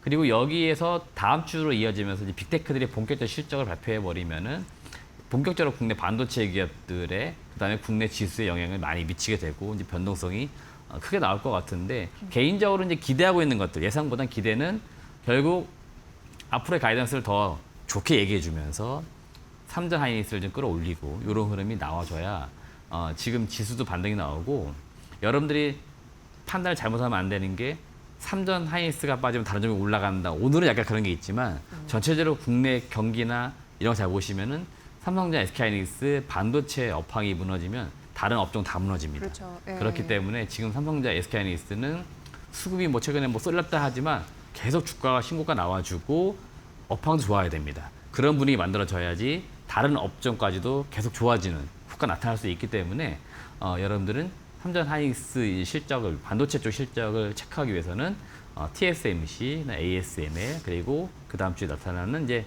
빅테크 기업들의 실적을 체크하시면 좋을 것 같습니다. 네. 그렇다면 7월 기술주 변동 재료는 뭐가 있을 것 같아요? 앞서도 말씀드렸지만 AI 투자가 지속되는 것인가에 대해서 의문을 또 항상 갖고 있는 것 같아요. 그렇게 생존 전략이라서 그럴 거라고 네. 많이 나오더라도 항상 의심은 하는 것 같습니다.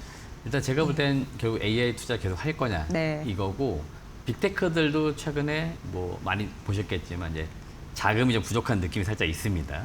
그리고 2달 전에도 이제 계속 기사 나왔지만 유상증자라든지 자금 조달 이야기를 계속 하고 있습니다. 그렇기 때문에 자금 조달이라든지 앞으로 투자 계획 이런 것들이 어떻게 진행될 거냐가 국내 이제 기업들에게도 변동 주수인 요인이고 글로벌 전반적인 시장에 영향을 미치는 네, 요인들이니까 네, 네. 제가 볼 땐 실적 그다음에 AI 투자에 대한 지속성 이거를 체크해 보시면 좋을 것 같습니다. 네.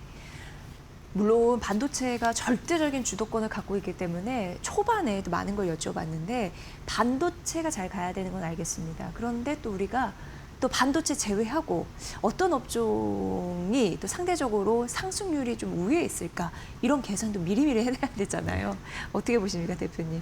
지금 저는 7월 들어 가장 관심 있게 보는 섹터는 전력, 인프라, 전력. 기기 쪽입니다. 네. 그래서 국내 여러분 잘 아시는 뭐 LS 일렉트릭이나 HD 현대일렉트릭, 산일전기, 효성중공 이런 기업들도 지금 주가가 서서히 올라가는 흐름이 나와줘야 되는데 아직은 좀 더딘 흐름이 좀 있고요.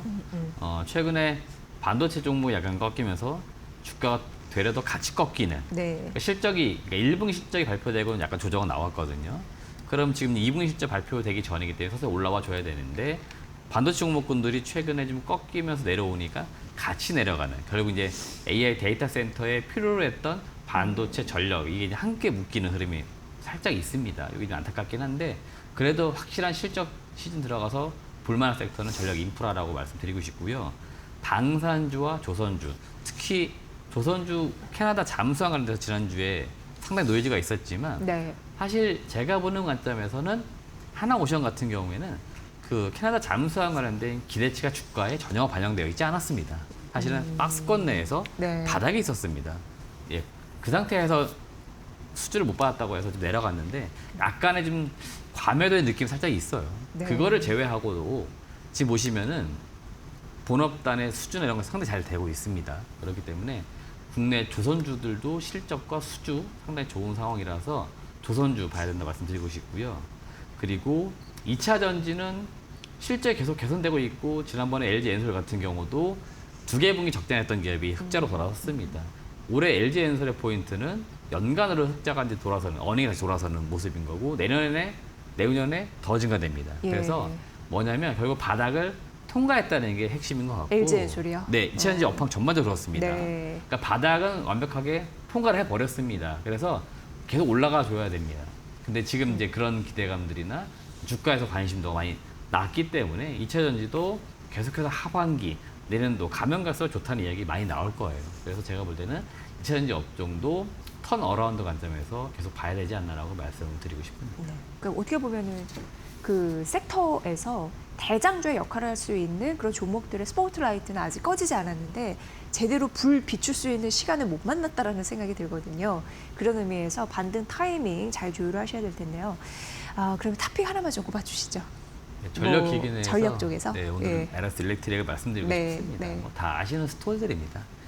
북미에서 이제 수주는 계속해서 증가를 하고 있고요. 그리고 미국의 이제 직접적으로 증설까지도 단행을 하고 있습니다.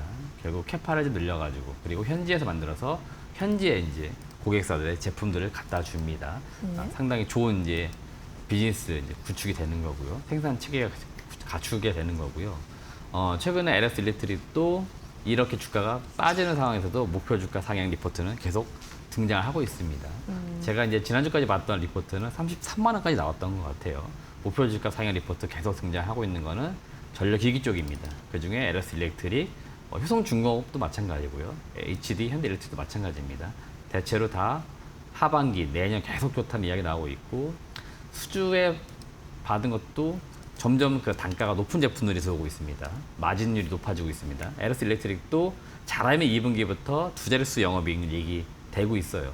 그렇기 때문에 이익률도 좋아진다는 건 상당히 기업 가치가 좋아지는 부분들이기 때문에 LS 일렉트릭도 여러분들이 전력 기기 내에서 관심을 가질 만한 종목이다라고 말씀드립니다. 네. 전력이 반도체 다음으로 좀 잘 봐야 되는데 그중에서 LS 일렉트릭 이번 주 탑픽으로 제시를 해주셨으니까 잘 눈여겨보시면 될 것 같고요. 이제 뭐 독립리서치 아리스 대표의 분석으로 이 시간 좀 꾸며드렸습니다. 잘 들었습니다, 대표님.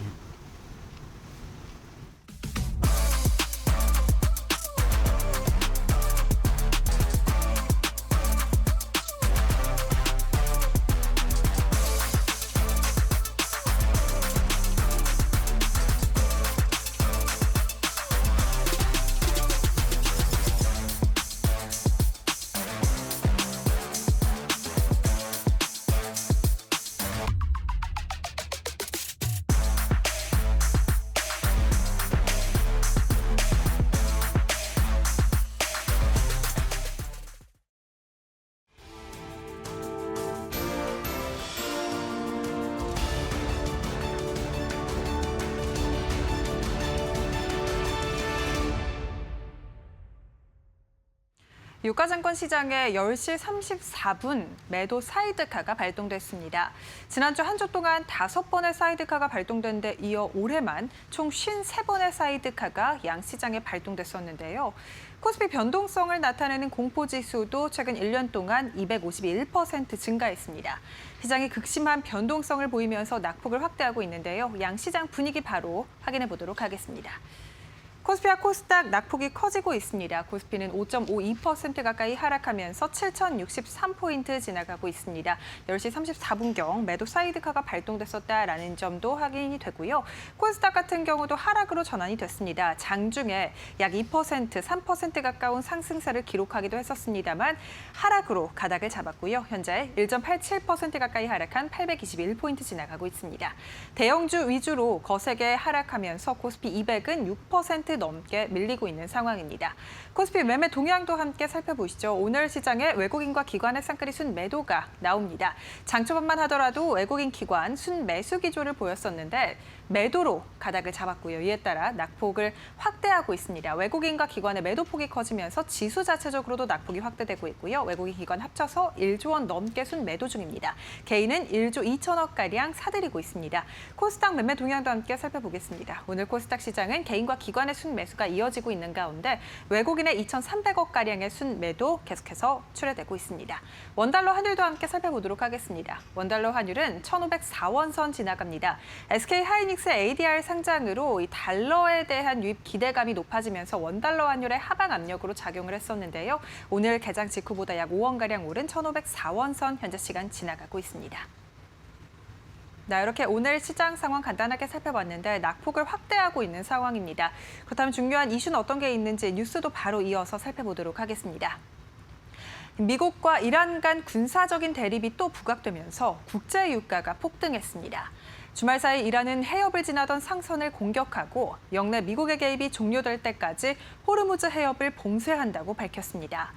이에 따라 현지 시간 12일 미국 측도 이란이 종전 MOU를 위반했다면서 남부 주요 군사시설들의 공습을 재개했습니다. 양측은 지난달 체결한 종전 MOU에서 호르무즈 해협을 어떤 방식으로 다시 개방할지 여부를 두고 해석이 엇갈리면서 무력 충돌이 이어지고 있습니다. 미국과 이란이 호르무즈 해협 통제권을 둘러싸고 서로 공격을 주고받으면서 국제유가에는 상승 압력을 가하고 있는데요. 8월 인도분 WTI는 오전 10시 30분 기준 약 4% 급등한 74달러에 거래됐습니다. 브렌트유도 2.9% 오른 78달러 선에서 거래되면서 국제유가가 상승 중에 있습니다. 이에 따라 오늘 정유주들은 주가가 상승 탄력 붙고 있습니다. S-오일 실적 기대감 가져가는데요. 2분기 깜짝 실적에 대한 기대감 붙으면서 오늘 8% 가까이 급등 중에 있습니다. 14만 2,600원 선 지나가고 있고요. 한국 석유 주가도 2.89% 가까이 상승하면서 오늘 시장이 빠지지만 정유주는 강한 흐름 이어가고 있습니다. 약 3% 가까이 오른 11,790원 선 거래됩니다.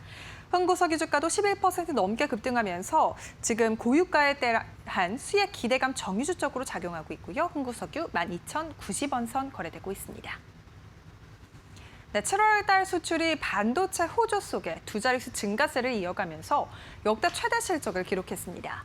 오늘 관세청이 발표한 7월 1일부터 10일 수출일 통계 자료에 따르면 이 기간 수출은 298억 3,900만 달러로 작년 동기 대비 53.9% 늘었습니다. 무역 수지는 63억 5,900만 달러, 연간 합계로는 1,440억가량 흑자를 달성 중입니다. 수출 증가세는 역시 반도체가 이끌었습니다. 반도체 수출은 112억 700만 달러로 지난해 같은 기간보다 193% 급증, 전체 수출의 37.6%를 차지했습니다. 이러한 가운데 한국은행도 오늘 반도체 고점론에 선을 그었습니다. 한은은 반도체 경기는 AI 인프라 투자 호조로 과거 확장세를 뛰어넘는 강한 흐름을 나타내고 있다면서 반도체 산업이 과거 사이클과는 다른 구조적인 성장 국면에 있다고 진단했습니다. 다만 오늘 주가는 낙폭을 확대하고 있습니다. 삼성전자 주가도 낙폭이 거세지면서 6.67%가량 하락, 일종 저점 부근 지나갑니다. 26만 6천 원 선 거래되고요. 하이닉스 주가도 일종 저점 부근 지나가고 있습니다. 10% 넘게 급락하면서 전장 대비해서 무려 22만 8천 원 선 넘게 빠지고 있습니다. 200만 원 선 오늘 내려놨고요. 195만 2천 원 선 거래되고 있습니다. 이와 함께 SK 스퀘어 주가도 급락 중입니다. 13% 넘게 밀리면서 SK 하이닉스 ADR의 상장 흥행에도 불구하고 하이닉스 스퀘어의 주가는 밀리고 있습니다. 122만 3천 원 선 지나가고요. 오늘 삼성 전기 주가도 14% 넘게 밀리면서 140만 원 선 내려놨습니다. 시가총액 상위 종목들 1위부터 5위권 내 종목들이 일제히 급락하면서 지수 자체적으로도 하락하고 있는 상황입니다. BYD가 세계 최초로 전기차 누적 1,700만 대 생산을 달성했습니다. 올해 상반기 BYD의 글로벌 판매량은 180만 8,511대를 기록했습니다. 이 가운데 승용차와 픽업 트럭의 해외 판매량이 전년 동기 대비해서 68% 증가하면서 해외 시장에서 높은 성장세를 보였습니다.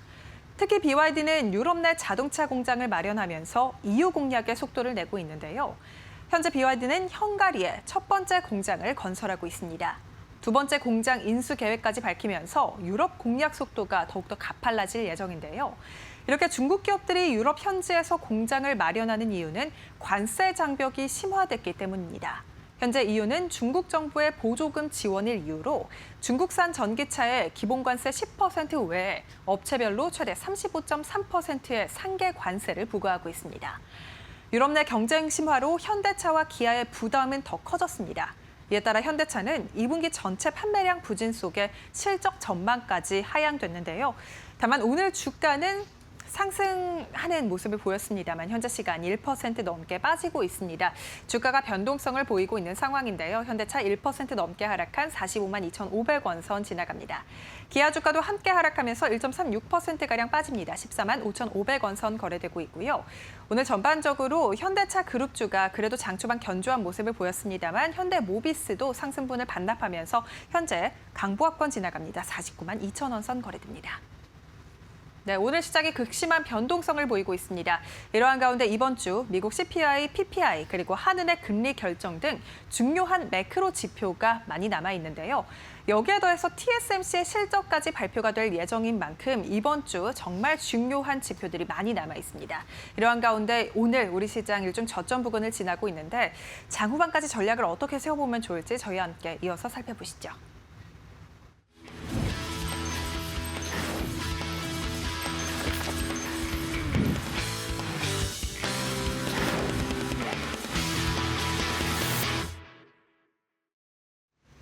상위 1% 초고수의 픽 시간입니다. 수익률 상위 1% 주식 고수들 이번 주는 또 어떤 전략 가지고 가고 있을까요? 오늘 오전 장기중 고수들의 매수 상위 종목 1위부터 5위까지 함께 살펴보겠습니다. 오늘 SK하이닉스가 1순위 들어와 있습니다. 금요일에 나스닥 ADR로 상장 후에 13%가량 오르면서 마감을 했는데요. 이 종가를 원화로 환산하면 252만 원입니다. 다만 오늘 본주는 장중에 200만 원 선 이탈하는 모습도 포착이 됐는데요. 잠시 후에 자세한 전략까지 세워보도록 하겠습니다. 다만 오늘 반도체 소부장단은 강합니다. 지금 반도체 대형주가 많이 올랐기 때문에 그간 많이 오르지 못했던 장비단으로 수급이 이동하고 있는 것으로 풀이되는데요. 대덕전자 기판주까지 관심 받아나가면서 오늘 반도체 소부장단 일제히 오름을 올리고 있습니다. 이렇게 오늘 오전 장기중 고수들의 매수 상위 종목 5가지 함께 살펴봤는데요. 오늘 이 중에서도 많은 분들이 궁금해하실 것 같은 SK하이닉스 관련해서 좀 자세한 전략 세워보도록 하겠습니다. 오늘도 이데일리TV 신일섭 전문위원님 모시고 이야기 나눠보겠습니다. 위원님 안녕하세요. 오늘 SK하이닉스 정말 많이 빠지더라고요. 특별한 이유가 있는지 지금 좀 매수해보면 어떨지 궁금합니다. 네, 지금 매수는 시기상조인 것 같고요. 제가 아까 말씀을 드렸는데 일단 코스피가 그 지금 2025년도, 2026년도 상승하면서 지금 에너지가 지금 빠지고 있습니다. 왜냐하면 지금 고점을 주가가 돌파했지만 보조지표가 지금 하락을 하면서 다이버전스가 나타났다고 하였는데 지금 에너지가 지금 소진이 된 겁니다. 그래서 지금 이격이 상당히 벌어져 있는데 여기서 지금 떨어질 수밖에 없는 지금 나오고 있죠. 자, 주가는 고점을 돌파했지만 지금 밑에 보조지표는 고점이 낮아졌습니다. 이런 경우에 지금 이게 일봉이 아니라 월봉이거든요. 그렇기 때문에 자주 나오는 게 아니에요. 월봉에서는. 지금 이런 모습이 나온 다음에는 예를 들어 지금 최근에 2번이 다 그랬네요. 그쵸? 2021년하고 2017년이죠.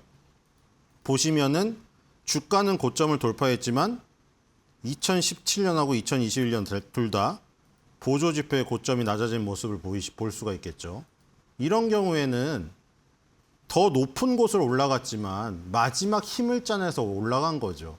그렇기 때문에 에너지가 소진됐으니까 급락이 나오는 건데 지금도 지금 굉장히 유사한 모습이죠.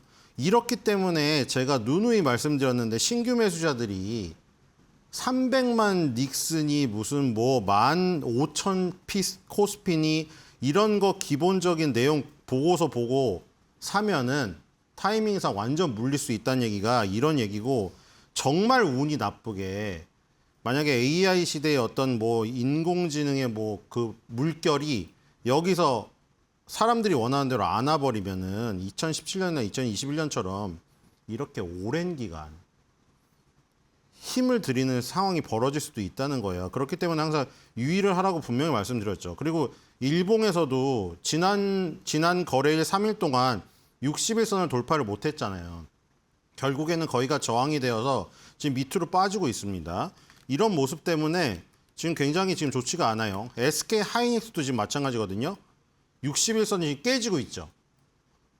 이런 모습 때문에 추가 조정의 가능성이 있어서 지금은 매수의 기회가 아닙니다. 네, 지금은 SK 하이닉스 매수를 좀 더 신중하게 접근해 봐야 한다라고 의견 남겨주셨습니다. 이렇게 오늘 오전장 기준 매수 상위 종목 전략까지 함께 살펴봤고요. 이어서 매도 종목도 곧바로 열어보겠습니다. 오늘 오전장 기준 고수들의 매도 상위 종목 1위부터 5위권입니다. 오늘 SK 하이닉스와 함께 삼성전자 일자리 좀 빠지면서 함께 지금 매도 종목에 들어와 있고요. 지금 다만 반도체 투탑이 쉬어가면서 다른 종목들로 매기가 확산되는 모습이 오늘 오전에 포착이 됐습니다. 특히 화장품이나 또 호텔 쪽으로 순환매 장세가 펼쳐지고 있는데 2분기 실적이 잘 나올 것이다라는 증권가의 분석이 더해지면서 관심도 더해지고 있습니다. 또 지정 확정 리스크가 부각되면서 LIG 디펜스 앤 에어로스페이스도 이름을 올리고 있는 상황입니다. 이렇게 오늘 오전장 기준 고수들의 매도 상위 종목 5가지 함께 살펴봤고요. 오늘 이 중에서도 호텔과 화장품 관련해서 좀 전략 세워보도록 하겠습니다. 위원님, 지금 고수들이 호텔과 화장품 쪽에서 수익 실현해내면서 팔아내는 것으로 풀이되는데요. 이 상승폭이 좀 오래 지속될지 매도 전략이 궁금합니다. 네, 지금 그 틈새 전략으로 이제 이쪽이 오르고 있잖아요. 지금 처음에 화장품 완성업체가 조금 가다가 지금 코스맥스나 한국콜마 같은 걸로 옮겨 붙었거든요. 지금 오늘도 보시면은 코스맥스, 한국콜마, 우리나라를 대표하는 ODM 기업들이죠. 코스맥스가 4.57 오르면서 18만 원 돌파했고요. 한국콜마가 6.57 오르면서 11만 원대를 돌파를 시켰습니다. 자, 그런데 이것도 결국 중요한 게 뭐냐면 아까 SK 하이닉스랑 삼성전자가 이격이 누가 보더라도 높잖아요, 여러분들. 고소공포증이 느껴질 정도로 높은데, 그렇죠? 이게 지금 한국콜마고 이게 코스맥스거든요. 자, 그럼 아까 보시겠어요? SK 하이닉스랑 똑같이 월봉으로 봐야죠. SK 하이닉스, 그 다음에 삼성전자. 아니 이거 누가 보더라도 야, 저 사람 저거 스파이더맨이야? 왜 저기 지금 63빌딩 벽에 붙어 있지? 이런 느낌 아니에요? 그냥 느낌으로 봐도? 그렇죠? 지금 코스맥스나 한국콜마는 다르잖아요. 한국콜마는 지금 오르는 모습인데 많이 안 뜬 오른 모습이잖아요. 그렇죠? 지금 과열권 아직 접어들지 않았고. 이런 상황이에요. 그래서 지금 어쨌든 간에 코스맥스 한국콜마 이쪽으로 지금 간 상태고 그다음에 이제 3, 4위 업체들은 코스닥에 있는데 코스메카 코리아, 그다음에 CNC 인터내셔널, CN입니다. IN입니다. IN으로 쳐야 돼요. CNC 인터내셔널. 이 중에 CNC 인터내셔널만 주가가 좋지가 않아요. 그렇죠? ODM 업체 4대 업체 중에서 한국콜마, 코스맥스, 그다음에 코스메카 코리아는 다 상승세입니다. 그러니까 지금 CNC 인터내셔널만 저 혼자 지금 상황이 좋지 않아서 주가가 안 좋을 뿐 ODM 업체 중에 3개가 좋아요. 그렇기 때문에 어쨌든 간에 지금 중요한 건 아까 말했듯이 이격이 굉장히 좁고 거기다가 이제 여기에다 내용을 붙여야 되는 거죠. 무슨 얘기인지 아시겠죠? 50만 전자니 300만 닉슨이 15,000P가 아무리 보고서가 나와도 저 기술적인 흐름을 막을 수가 없다니까요. 이미 쏟아지고 있는데 저기서 무슨 50만이니 무슨 300만이니 15,000이 다 적용이 안 돼요. 그리고 여기도 마찬가지죠. 예를 들어 코스맥스 한국콜마가 고점에서 떨어지고 있는데 거기서 한국 화장품 수출액이 2위로 올랐니 이 뉴스가 안 먹혀요. 근데 지금 이제 좋은 자리에 있으니까 그 얘기를 갖다 붙일 수가 있는 거죠. 한국 화장품 수출액이 미국을 제치고 세계 2위가 됐다더라. 1등이 프랑스인데 1등도 추격하겠네. 그 좋은 소식이 먹히려면 이 타이밍이 있어야 되는 거죠. 어쨌든 코스맥스 한국콜마, 코스메카 코리아 이런 ODM 업체들이 지금 두각을 나타내고 있는데 한국 화장품 수출액이 2위로 올랐다. 이 뉴스가 먹힐 수 있는 좋은 타이밍의 기술적인 구간에 왔다. 이렇게 설명드릴 수 있겠습니다. 네, 이어서 현재 상황 살펴보겠습니다. 우리 시장 처음 출발할 때는 이 코스닥이 1%대 상승으로 출발했습니다. 네, 상승폭을 점차 좀 키워가나 싶더니 현재로서는 양 시장 모두 좀 크게 하락하고 있는 상황인데요. 코스피는 특히나 이 매도 사이드카까지 발동이 됐고요. 현재 6% 넘게 하락하고 있습니다. 그럼 버블맵 통해서 자세한 업종별 흐름 살펴보겠습니다. 숫자가 등락률을 의미하고요. 원의 크기는 시장의 관심도입니다. 일단 오늘 반도체가 큰 폭으로 빠지고 있습니다. 6.9% 하락하는데요. 일단 SK하이닉스가 현재 대형주가 좀 지수를 끌어내리고 있는 상황입니다. SK하이닉스 200만 원 선 아래로 내려왔는데 ADR 상장 관련해서 현재 이 본주를 좀 억누르고 있다. 밸류에이션 기대감보다는 이 미국 본주로 좀 쏠릴 수 있는, 미국의 나스닥 쪽으로 쏠릴 수 있는 불안감이 좀 반영이 되고 있다. 이렇게 풀이가 되고 있고요. 삼성전자는 장 초반까지 그래도 강보합권 유지하나 싶더니 현재 SK하이닉스와 동반해서 6%대 하락을 보이고 있습니다. 다만 이 기계 장비단 안에서 코스닥 시장 안에서 반도체 소부장단은 오늘 강합니다. 상승폭이 장 초반에 비해 좀 둔화가 되긴 했지만 종목별로 원익 IPS나 PSK 홀딩스, 테스 같은 종목들은 현재 10% 가까이 상승하고 있다. 이런 부분 체크해 보시면 좋을 것 같습니다. 또 전기전자가 6.2% 하락합니다. 그 안에서 삼성전기가 실적 개선 전망에도 불구하고 오늘 두 자릿수대 크게 빠지고 있는 상황이고요. 금융도 3.7% 파란불 들어오면서 특히 SK하이닉스, 삼성전자 지분을 가지고 있는 지분가치 부각되고 있는 종목들의 낙폭이 큰 상황입니다. 상승하고 있는 종목으로는 오늘 제약바이오가 그나마 좀 올라주고 있고 2차 전지 상승하고 있습니다. 또 개별적으로 이 지정학적 이슈가 다시 한번 부각이 됐습니다. 호르무즈 해협 관련해서 상선을 위협하는 이란에 2차 공습을 재개했다라는 소식이 있었는데요. 유가가 다시 오르면서 정유 또 해운 관련된 종목들이 오늘 크게 상승했습니다.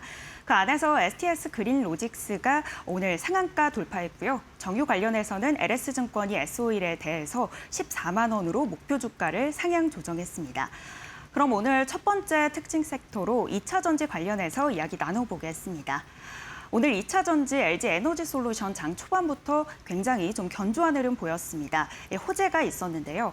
정부가 클러스터 구축 사업, 반도체 클러스터 관련해서 AI 배전망 ESS 구축 사업을 진행을 하는데 사업 협상, 좀 우선 협상 대상자로 LG 엔솔을 선정했다라는 소식이 있었습니다. 삼성 SDI도 사실상 이 정부 주도의 ESS 구축 사업에 대한 기대감 받아가고 있는 상황이고요. 이번 사업은 이 정부의 첫 사업이기도 합니다. 여기에 더해 2차 전지 종목들 또 중국 공급망의 재편 기대감까지 받아가고 있는 상황인데 위원님, 좀 이런 좀 상승 모멘텀들이 좀 확장시켜 나가면서 2차 전지 종목들의 제2의 부흥을 좀 기대해 볼 수 있을지 궁금합니다. 네, 저번에도 한번 우리 2차 전지 다룬 적이 있는데 2차 전지가 한때의 영광을 재현하기에는 지금 그렇게까지 얘기하기에는 지금 시기상조가 아닌가. SK하이닉스를 사는 시기상조인 거랑 똑같이 다른 의미에서 왜냐하면 지금 2차 전지가 오르는 것도 여러분들 또 똑같은 건데 왜 오를까요? 아까 오르는 이유를 여러 가지 우리 얘기했잖아요. 지금 그것 때문에 오를 수도 있겠죠. 근데 그것 때문에 오르는 게 몇 프로일까요? 모르죠. 지금 오르니까 2차 전지가 오르는 이유를 이것저것 찾고 있는 거 아니에요. 지금 우리가 맞죠? 지금 2차 전지가 왜 오를까요? 충분히 조정을 받아가지고 지금 올라갈 수가 있는 자리에 있잖아요. 지금 2차 전지가 얼마나 조정을 받았나요? 지금 예를 들어 지금 완성업체부터 보시면 될 것 같아요. LG 에너지 솔루션 지금 어딘지 아세요? 지금 작년 5월 달에 26만 원을 찍었는데 26만 6천 원이죠. 그게 사상 최저가거든요. 물론 사상 최저라고 하니까 뭐 오래된 건 아니고 LG 에너지 솔루션이 상장된 지가 얼마 안 됐잖아요. 2022년도. 지금 이거 자사주 못 팔고 계신 분들 어떻게 됐을까요? 지금 완전 손실이잖아요. 지금 거기 또 가고 있죠. 지금 2차 전지 업황이 좋으면 지금 여기까지 올 리가 없죠.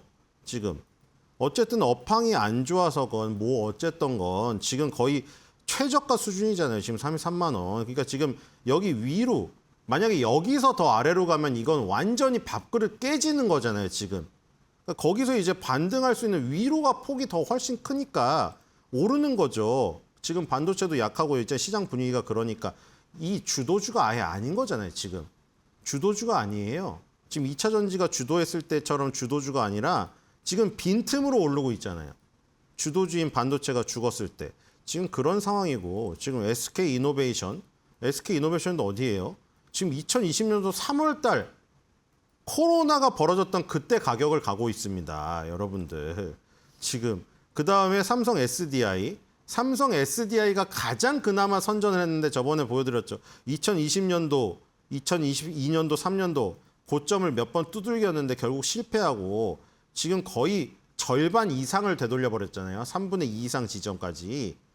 어쨌든 간에 이 업황이 얼마나 안 좋은가를 대변하고 있는 이 배터리 3사의 주가를 보고 계신데 어쨌든 간에 그렇게 엄청나게 처참하게 주가가 떨어져 가지고 거의 밑바닥 수준에 와서 물론 그 깨질 수도 있지만 지금까지 보여줬던 밑바닥으로 생각됐던 그 지점까지 갔기 때문에 어떻게 보면 박스권에서 상단 부분 위쪽으로가 더 열려 있단 말이죠.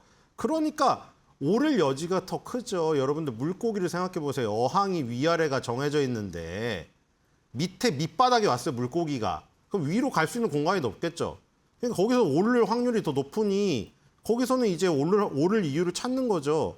지금 뭐 에코프로를 얘기했는데 LNF, 에코프로 다 준비했는데 다 마찬가지잖아요. 지금. 에코프로도 거의 올라갔던데 제자리로 돌아왔어요. 그러니까 올라갈 수 있는 공간이 많으니까 올라가는 건데 아까 말한 대로 여기서 그러면은 예전의 영광을 되돌릴 수 있을 것인가? 지금 너무 멀어요. 지금 거기를 얘기하기엔 너무 멀고 일단은 기술적인 반등으로 봐야 될 것 같고 거기서 어느 정도 이 지금 모습이 보일 때야 그때서야 뭐 ESS가 이 2차 전지의 캐즘을 넘어서서 그 예전의 영광을 되돌릴 수 있을까? 그 얘기를 할 수 있겠죠. 지금은 시기상조입니다. 기술적 반등에 불과합니다. 네, 2차 전지 관련 종목들 모멘텀에 따라서 오를 수도 있겠지만 워낙 많이 고점에 비해 조정을 받은 만큼 현재는 오를 수밖에 없는 좀 타이밍이고 그때의 영광을 누리기에는 지금은 좀 시기상조다 이런 부분 말씀해 주셨습니다. 그럼 두 번째 특징 테마로 여름철에 주목받는 냉방, 제습 관련해서 만나보겠습니다. 현재 좀 폭염이 시작되면서 미국에서는 무려 4,400만 명을 대상으로 폭염 경보가 내려졌습니다. 또 서유럽권의 피해가 심각한데요. 프랑스에서는 에펠탑이 좀 조기 폐장이 되는 사태가 이어지기도 했습니다. 이 창문형 에어컨 랠리 수출 기대감 받아가면서 오늘 위닉스가 상한가 돌파했습니다. 지난주에 이어서 현재도 좀 강세 흐름을 보이고 있는데요. 이게 좀 단발성적인 좀 테마성을 띠기 때문에 투자를 해도 될지 걱정이 되긴 합니다. 투자해도 괜찮은지도 궁금하고요. 관련해서 특징 종목도 한 가지 살펴보면 좋을 것 같습니다. 네, 이거는 엄청난 단타죠.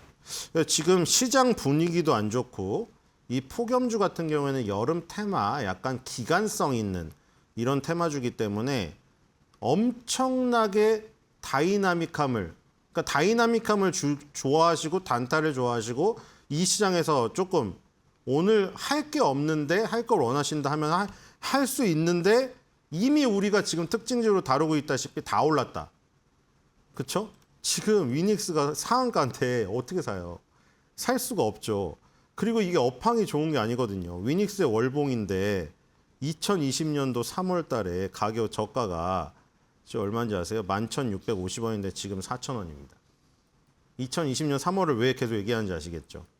2020년 3월은 우리가 생각지도 못한 코로나라는 게 갑자기 다가와서 다 주식이 다 박살났던 때잖아요. 그때 11,000원이었다고요. 그때. 근데 지금 4,000원이거든요. 지금 코로나가 아닌데. 그럼 지금 정상적인 상황으로 돌아왔는데 코로나라는 천재지변이 일어났을 때보다 주가가 3분의 1 토막 나 있다. 이게 정상 업황입니까? 그러니까 정상 업황으로는 비빌 수 있는 투자가 할 수가 없기 때문에 지금 단타밖에 할 수가 없어요. 그러니까 위닉스가 지금 밑바닥에서 지금 상한가를 갔는데 이 2013년 주가보다도 더 낮아 있는 상태거든요, 지금. 그런 상황에서 이미 상한가를 갔고 오늘 상단은 이제 할 수가 없고 상한가 따라잡기를 했더라도 내일 아침에 이제 어떻게 할 것인가 고민을 상당히 해야 되는 거. 이것보다 이제 더욱더 알 수 있는 건 신일전자죠. 네, 보시면 아시겠죠? 여름철마다 떴다가 바로 주저앉는. 빨리 팔고 나오지 않으면 바로 물립니다. 여러분들 명심하시고 투자하시기 바랍니다. 네, 업황 자체를 살펴봤을 때 업황이 그렇게 좋지 않고 또 단기적인 수익을 노리기에도 이미 좀 오를 만한 종목들은 오를 만큼 올랐다 이런 부분 확인해 봤습니다. 그럼 위원님 다음 꼬마 버블도 한 가지 추천해 주시죠. 네, 오늘도 유통입니다. 자, 유통에서 변화가 나타나고 있죠. 자, 신세계 오늘 무슨 뉴스 나왔죠? 아까 뉴스 보셨죠? 신세계 백화점의 외국인 매출이 사상 최대다. 되게 호재죠. 되게 뉴스를 딱 보니까 야, 외국인들이 신세계 백화점에 다 몰려간대. 일단 신세계를 샀습니다. 어떻게 됐죠? 바로 물리죠. 그러니까 이거 또 여기서 또 할 수가 있죠. 그거는 뉴스는 그냥 붙이기 나름인 거예요. 만약에 신세계가 지금 오르지 않고 한 40만 원대 있어서 오늘 만약에 그 뉴스가 나와서 샀다면 먹혔을 수도 있어요. 그렇죠? 그런데 지금 고점이니까 그 뉴스가 나와서 안 먹히는 거예요. 그러니까 여기서 그 상승의 이유를 들 수가 없는 거죠. 자, 지금 신세계, 그다음에 현대백화점, 롯데쇼핑 이런 것들은 다 하락이거든요. 유통 3사 다 하락이죠. 현대백화점 5% 하락, 롯데쇼핑도 0.97 하락. 지금 보면은 공통점이 뭐냐면 월봉의 전부 과열권입니다. 다 과열권이에요. 자, 그런 상황에서 그럼 지금 아까 더위 얘기가 나왔으니까 무더위 얘기가 나오면 또 뭐가 나오면 여름 휴가 얘기가 나오거든요. 지금 파라다이스 면세점이죠. 카지노죠. 그다음에 호텔신라 면세점. 이거는 오르고 있어요. 많이 오르진 않는데 어쨌든 유통 3사, 백화점 3사는 하락을 하고 있는데 면세점 카지노는 어쨌든 붉은색이란 말이에요. 근데 그 이유가 뭐냐? 안 올랐어요. 안 올랐어요. 그러니까 결국 결론은 이거예요. 전부 다 오늘 한 게. SK 하이닉스, 삼성전자는 많이 올랐기 때문에 ADR 상장이 나오건 무슨 엔비디아 실적 발표가 좋게 나오건 50만 전자 보고서가 나오건 떨어지는 거고 지금 유통 3사도 백화점 3사도 좋은 얘기가 나오고 뭐 백화점의 외국인 매출이 최대치로 나왔는데 또 하락을 하는 거고 많이 올랐으니까 호텔신라, 뭐 면세기, 카지노, 호텔 파라다이스 이런 거 아까 코스맥스 한국골목 화장품은 안 올랐으니까 아까 한국 화장품 수출액이 2위로 올랐니 무슨 여름철이 다가와서 여름 휴가 시즌이 오니 이게 먹히는 거예요. 그러니까 많이 올랐냐 과열이냐 많이 안 올랐냐 과열이 아니냐 이거예요. 결국에 그래서 호텔신라 같은 안 오른 거를 지금 보는 게 좋지 않을까 이런 생각이 듭니다. 네, 아직 상승 여력이 남아 있는데 무더위, 여름 휴가 관련된 종목으로 해서 호텔신라 살펴봤습니다. 지금까지 이데일리 TV 신일섭 위원과 함께 시장 진단해봤고요. 관련해서 전략 세워봤습니다. 오늘 말씀 고맙습니다.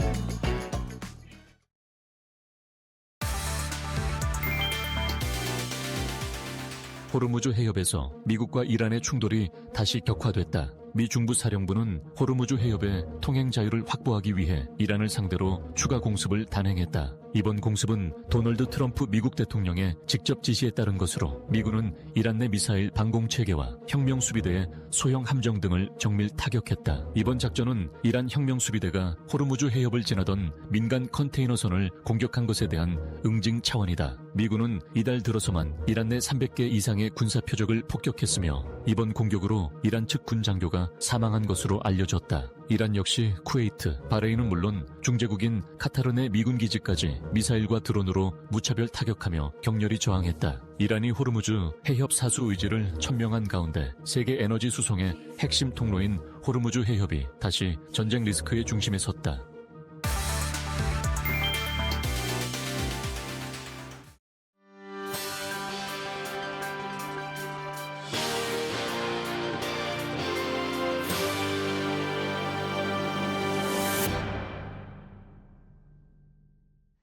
오늘은 유럽에서의 중국 전기차 미래에 대해서 말씀드릴 텐데 이게 사실 우리 K 2차 전지 관련주에 굉장히 중요한 변수잖아요.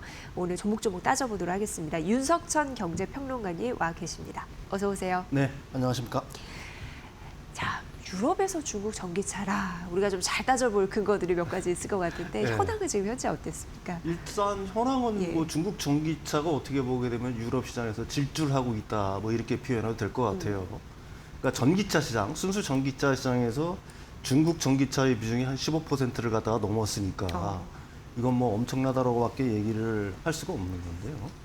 하지만 향후에도 이런 어떤 점유율 확대가 계속될지 여부는 여러 가지 이유로 이제 불투명하다. 사실 오늘 얘기하고 싶은 거는 이제 바로 그런 내용이라고 얘기할 수가 있습니다. 예. 예. 그럼 이제 유럽 시장에서 중국 전기차의 미래를 알아볼 텐데 중국 네. 전기차를 어떻게 정의하는 것부터 봐야 될 것 같습니다. 예, 그렇죠. 중국산인지 그렇죠. 뭐 이런 정의 말이죠. 예. 이 지금 통계에서 인용하는 그 15%의 그 뭐라고 할까요? 네. 그 수치는 정확히 뭘 얘기하는 거냐면은 중국 자본이 소유한 자동차 브랜드를 갖다 기준으로 하는 겁니다. 그러니까 메이드 인 USA가 메이드 인 차이나가 아니라 네. 중국 자본이 소유한 자동차 브랜드. 그러니까 여기에는 뭐가 표현되냐면은 뭐 토종 브랜드 BYD, 니오, 뭐 샤오펑 이런 거는 당연히 포함이 될 그쵸. 거고요. 예. 볼보, 폴스타 이건 중국의 지리 자동차가 소유하고 있죠. 그다음에 영국의 여러분들이 뭐 우리나라에 잘 안 알려진 브랜드인데 영국에서는 굉장히 유명했죠. 뭐 로드스타라든지 이런 걸로 MG라는 브랜드가 있습니다. 이게 사실 이제 뭐 영국에서 사실 상하이 자동차로 넘어갔으니까 이런 브랜드들 같은 경우에 이제 중국차로 우리가 정의를 하는 거고요. 반면에 이제 중국에서 그 제조를 하지만 그 자본이 서구권인 회사들이 있죠. 테슬라 모델 3, 모델 Y 같은 경우 뭐 상하이 기가 팩토리에서 중국으로 수출되고요. 예. 그다음에 BMW 같은 경우에도 이제 그 iX3 같은 경우가 중국에서 원래 제조가 됐었습니다. 지금 이제 신형 나오는 거 있죠. 노이어 클래스의 그 플랫폼이 적용된 것들은 헝가리 네브레첸에서 하는데 그 전에 생산된 것들은 중국 선양에서 이게 생산이 됐었거든요. 그다음에 뭐 그런 것들이 이제 어떻게 보게 되면은 전부 다 그 중국산이 아닌 차로 이제 결론이 나고 있는 거고요. 르노 그룹이 하는 그 다치아 스프링이라는 차도 있습니다. 르노 그룹 역시 이제 프랑스 쪽이 그 서구권이 이제 그 자본을 갖다가 보유하고 있으니까 이런 자동차들 같은 경우에는 그 중국에서 제조가 돼 있다라고 하더라도 중국차로 분류를 하고 있지는 않습니다. 예. 근데 이제 사실은 이게 이제 좀 유심히 보시면 알겠지만은 이 메이드 인 그 차이나가 아니라 아까도 얘기했지만 중국 자본이 보유한 어떤 전기차의 점유율만 하더라도 일단은 15%를 넘었다는 거에 굉장히 큰 의미를 둬야 되는 거고요. 유럽 같은 경우에는 전기차에 대해서 사실은 무역 장벽이라든지 고율 관세를 갖다가 부과하고 있지 않습니까? 그런데도 불구하고 어쨌든 유럽 점유율을 갖다가 확대하고 있다라는 점을 갖다가 우리가 좀 유심히 봐야 될 것 같고요. 전체 그 자동차 시장 내에서 중국차 점유율이 한 8.6% 정도 달합니다. 그러니까 여기는 뭐 내연기관차라든지 이런 걸 좀 다 포함한 거를 갖다 얘기를 하는 거고요. 메이드 인 차이나 기준으로 한다라고 하게 되면 가령 뭐 아까도 얘기했던 테슬라라든지 그 르노의 그 이런 르노 그룹의 자동차 같은 경우를 갖다 전부 다 포함을 하게 되면은 일단 유럽 시장에서 20%를 갖다 넘겼다라고 얘기할 수가 있는 거니까 네네네. 뭐 엄청난 성장세를 보이고 있는 건 맞다 이렇게 말씀드릴 수가 있을 것 같아요. 네. 예. 그러니까 중국 차라고 하는 거는 중국의 자본이 어떻게 해서라든지 얽혀 있으면 그건 이제 중국 차다 이렇게 보시면 될 것 같고요. 예, 그렇습니다. 예. 그리고 이제 이게 전반적으로 봤을 때 중국 전기차 같은 경우에도 유럽 시장에 뭐 신차도 있고 중고차도 있는데 일단 네. 중고차 시장이 좀 어마어마한 약간 매기 같은 역할을 하나요? 이게 지금 예. 이게 영국과 유럽 대륙을 갖다가 좀 분리해서 볼 필요가 있어요. 영국 같은 경우에는 사실은 EU보다도 중국차의 점유율이 훨씬 높습니다. 왜 그러냐면 영국 같은 경우에는 유럽연합을 갖다가 탈퇴를 했잖아요. 예. 그래서 전기차의 관세가 일반 관세 10%밖에 부과가 안 돼요. 그러니까 유럽연합은 일반 관세에 더해서 상계 관세를 부과하고 있지 않습니까? 그래서 이쪽은 좀 주춤한 편인데 유독 이제 영국 같은 경우에는 그 전기차, 그러니까 중국산 전기차에 어떻게 보게 되면은 점유율이 굉장히 높다라고 얘기할 수가 있는 건데 이게 문제는 뭐냐면은 그 폭풍이 사실은 영국에서 불고 있다 이렇게 얘기할 수가 있는데요. 자동차 시장 분석 기관이 인디카다라는 그 회사가 있습니다. 이게 이제 주로 그 유럽 전역의 중고차 실거래, 뭐 딜러 재고, 가격 변동 등을 실시간으로 추적하는 권위 있는 자동차 시장의 어떤 분석 어떤 기관이라고 얘기할 수가 있는 건데요. 이 기관이 이제 권위가 있는 건 뭐냐면 리스사나 제조사들이 잔존 가치를 산정할 때 핵심 지표를 일단 활용을 합니다. 근데 영국 시장을 기준으로 차량 출고 3년 후 신차 대비 중고차 가격을 보니까요. 전기차가 잔존 가치가 38%밖에 안 됐어요. 네. 그러니까 가솔린 차량은 45%, 하이브리드는 51%인데 반해서 하이브리드가 높네요. 예, 네. 전기차만 유독 그러니까 거의 뭐 한 3년 정도 지나니까 차량 가격이 60% 정도가 공중으로 증발됐다라고 얘기할 수가 있는 건데요. 이게 사실은 영국만의 어떻게 보게 되면 좀 특별한 현상이라고 얘기할 수가 있는데 독일이나 프랑스, 스페인 등 다른 유럽 국가에서는 비교적 높아요. 잔존 가치가 한 46% 정도 나오는데 전기차라고 하더라도 그러니까 영국에서는 이게 38%까지 이렇게 떨어졌다라고 얘기할 수가 있는 거거든요. 도대체 왜 전기차 가격이 이렇게 중고차 가격이 폭락을 했나? 이 부분에 대한 어떤 분석이 필요한 건데 일단 앞에서도 잠깐 얘기한 것으로 영국의 특수성이 있습니다.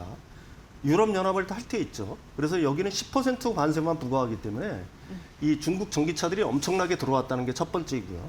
두 번째는 자국 자동차 제조업 기반이 붕괴가 됐어요. 유럽 내로는 가령 뭐 폭스바겐이라든지 BMW라든지 벤츠라든지 이런 뭐라고 할까 쟁쟁한 어떻든 자동차 회사들이 있는데 네. 영국 같은 경우에는 거의 붕괴가 돼버린 수준이란 말입니다. 이제 현재 남아있는 거라고 하면 뭐냐면은 우리가 아주 최고급 차량으로 인식하고 있는 벤틀리, 랜드로버도 사실은 인도 자본도 어느 정도 들어갔는데 제규어 뭐 이 정도밖에는 사실 안 남아 있거든요. 그러다 보니까 이 볼륨급 이하의 차량에서는 영국 제조업 생태계가 완전히 어떻게 보게 되면 다 그 고사됐다 이렇게 얘기할 수가 있는 거죠. 그 빈자리를 갖다가 중국 전기차들이 이제 우후죽순격으로 밀려 들어갔다라고 얘기할 수가 있는 겁니다. 근데 중국 전기차가 사실은 영국을 포함해서 유럽 지역에서 많이 팔린다고 하지만 이게 사실은 개인들한테 팔리기보다는 리스라든지 렌터사들 주로 그러니까 단기 차량에 많이 팔리는 경향들이 있어요. 예. 사실 유럽은 이 자동차 시장이 우리나라랑 좀 다릅니다. 우리나라는 아직도 그 개인들이 실제로 직접 사는 비중이 높죠. 근데 유럽 같은 경우에는 렌트나 리스 비중이 60에서 70%예요, 워낙. 그러니까 이 단기 채널에 들어가는 어떤 뭐라고 그럴까요? 물량을 갖다가 엄청나게 쏟아냈다라고 하고 있는 거고요. 보통 렌트 혹은 리스 차량 같은 경우에는 보통 3년 이내에 중고차 시장으로 다 나오잖아요. 대부분 뭐 1년, 뭐 2년, 한 3년 정도 지나면 다 중고차 시장으로 쏟아져 나오게 돼 있습니다. 네. 그래서 중고차 시장에 어떻게 보게 되면은 이 전기차들이 과잉 공급됐다라고 얘기할 수가 있는 거고요. 그래서 이제 가격이 떨어진 이유가 있는 거고. 또 하나는 이제 그 가격 뭐 어떻게 보게 되면 치킨 게임이 불이 붙었죠. 테슬라가 먼저 이제 가격 인하를 하니까 중국 전기차 회사들은 더 가격을 갖다 내리는 현상들이 발생을 한 거고요. 그러니까 신차 가격이 내리니까 당연히 중고차 가격도 내릴 수밖에 없겠죠. 그다음에 또 하나의 이유는 중국 전기차 같은 경우는 모델 변경이 너무 잦아요. 모델 변경. 예. 보통 우리가 아주 프리미엄급 자동차 같은 경우에는 통계를 내보게 되면은 한 4.4년에 한 번 체인지를 합니다. 그리고 일반 대중차 같은 경우도 한 3.8년 정도 하는데 중국 전기차는 보통 24개월, 뭐 16개월, 뭐 18개월, 24개월. 짧네요. 그렇죠. 그러니까 이 신차들이 모델 변경 대차가 빠르게 나오니까 중고차 가격은 점점 내려갈 수밖에 없겠죠. 이런 영향들이 있는 거고요.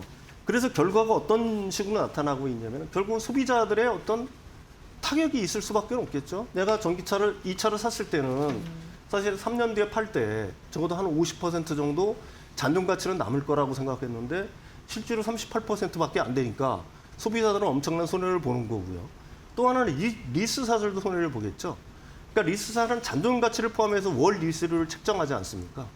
그런데 월 리스를 잔존 가치가 한 50% 정도 남을 거라고 생각해서 월 리스를 책정을 했단 말입니다. 그렇다라고 한다면은 근데 막상 잔존 가치를 보니까 38%야. 그럼 리스사는 엄청난 손해를 볼 수밖에는 사실 없는 거죠.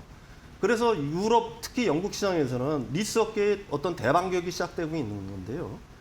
아까도 얘기했지만 유럽 같은 경우에는 60에서 70%가 리스랑 렌트카 시장이라고 얘기할 수가 있습니다.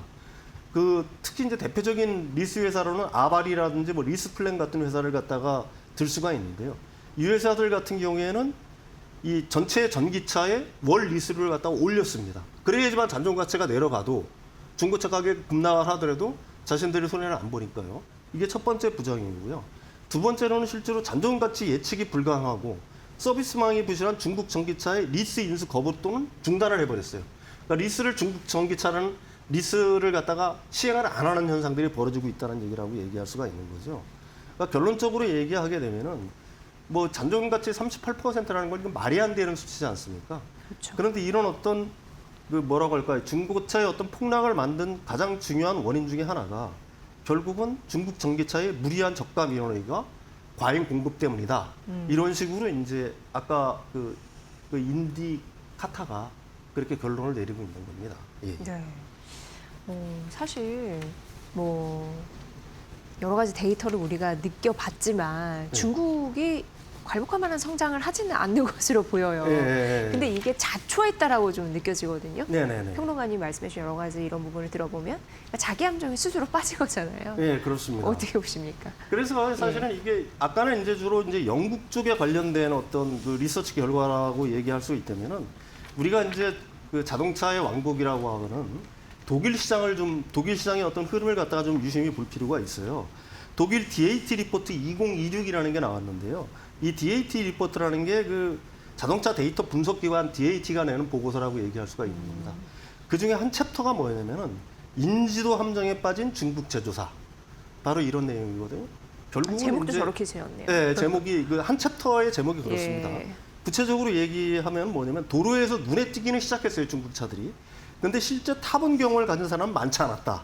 그러니까 자동차 보유주의 40%가 일상생활에서 중국차를 본 적이 있다라고 일단 응답을 했는데 하지만 시승이나 렌터카를 통해서 중국차를 타본 경험이 있는 사람은 자동차 보유주의 12%에 불과했다. 그다음에 가성비는 환영하지만 실제 구매는 기피하는 현상들이 발생하고 있다.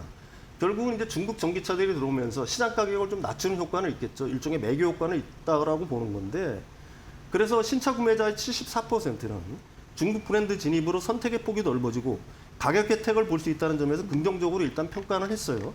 근데 다만 중국차를 구매할 수 있다고 답한 비율은 신차 구매자의 5%에 불과했고요. 5%요? 예, 여전히 강력한 불신을 갖고 있다. 그러니까 가령 뭐 품질과 신뢰성에 대한 의심, 그다음에 데이터 해킹에 대한 우려, 그다음에 브랜드 소멸까지 전망을 했습니다. 신차 구매자의 45%는 5년 이내 현재 독일 시장에 진출한 많은 중국 브랜드들이 철수하거나 사라질 것이라고 답을 했어요. 뭐 이런 요인으로 그 AS망 부족과 중고차 가격 방어에 대한 어떤 치명적인 불안감을 갖다가 그 소비자들이 느끼고 있기 때문이라고 얘기를 하고 있는 건데요. 결국 이런 현상 때문에 중국차들이 좀 보이기는 하지만은 그 신뢰성 부족이라든지 이런 것 때문에 신차 구매자의 77%가 여전히 검증된 자동차 제조사를 훨씬 선호한다고 응답을 했다. 결국은 이제 헤리티지 브랜드에 대한 어떤 중국차가 아무리 들어온다고 하더라도 그걸 갖다가 실제로 살만한 사람은 거의 없다는 그러네요. 것들을 갖다가 설문조사로 일단 발표를 했습니다. 예. 아무리 만들어내면 뭐합니까? 안 예. 사는데 그렇죠. 그런 부분에서 자기 함정에 좀 빠진 중국에 대한 현실을 알아볼 수가 있는데 네네. 유럽 자체적으로도 중국 기업을 좀 배제하려는 듯한 분위기는 지속되는 거죠. 네, 그렇죠. 24년 네. 10월부터는 유럽연합, 유럽 예. 대륙이죠. 여기에서는 중국 전기차에 대해서 이제 관세를 부과했어요. 일반 관세 10%에 더해서 최대한 35%의 상계 관세를 갖다 부과를 했는데요. 그러니까 전기차가 안 팔릴 거 아닙니까? 그러니까 중국 제조사들이 어떤 전략을 썼냐면 PHEV, 그러니까 플러그인 하이브리드 쪽을 우회를 해버린 겁니다. 플러그인 하이브리드는 여전히 관세가 10%니까. 그러니까 플러그인 하이브리드가 올해 1분기 기준으로 하게 되면은 전년 대비해서 한 152% 정도가 늘었어요. 실제로 그 아까 얘기한 독일에서도 이 5월에 가장 많이 팔린 브랜드가 중국의 PHEV 브랜드라고 얘기할 수가 있는 거예요. BYD에. 그만큼 이제 그 순수 전기차가 막히니까 플러그인 하이브리드 쪽으로 일단 우회를 했고요. 그래서 EU가 이거 가만히 보면 안 되겠잖아요. 그래서 일단 그 전기차에 대한 어떤 상계 관세는 일단 부과를 했고 PHEV에 대해서 상계 관세를 부과하려고 일단 가령 뭐 여러 가지 이제 조사를 했겠죠. 반보조금 조사를 갖다 마무리했고 일단 시행만 앞두고 있는 상황이라고 얘기할 수가 있는 거고요. 거기에 대해서 제가 가끔 그 인용하는 산업가속화법 같은 경우도 일단 발표를 했죠. 그러니까 3월에 발표를 했고요. 이게 구체적인 내부는 이제 공공조달에 참여하는 전기차는 무조건 EU 영내에서 조립되어야 하는 거고요. 그다음에 그 부품들은 최하 70%까지는 써야 된다. 그러니까 결국은 그 중국에서 수출하는 거는 일단 거의 다 막는다는 얘기고요. 유럽 영내에서 생산을 하고 유럽산 부품을 쓰라는 쪽으로 이제 EU 쪽에서는 장벽을 갖다가 강화하고 있다. 이렇게 말씀드릴 수가 있습니다. 예.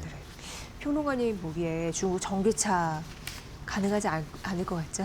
BYD의 네. 그 영업이익을 보면 알죠. 영업이익 네. 추이를 보면 아는 거고요. 그게 보조금을 받는데도 그 정도로 줄었다는 거는 상당히 위험하다라고 얘기할 수가 있는 거고요.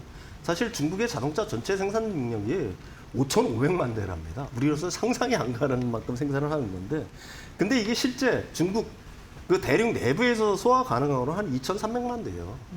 그러니까 결국 뭐 2,200만 대는 그냥 남는다는 얘기죠. 그러니까 중국 내부에서 어떤 현상이 벌어지냐면은 신차가 출고되자마자 이걸 중고차로 파는, 그러니까 뭐 50km 뭐 정도 뛴 차들이 중고차 시장에 나오는.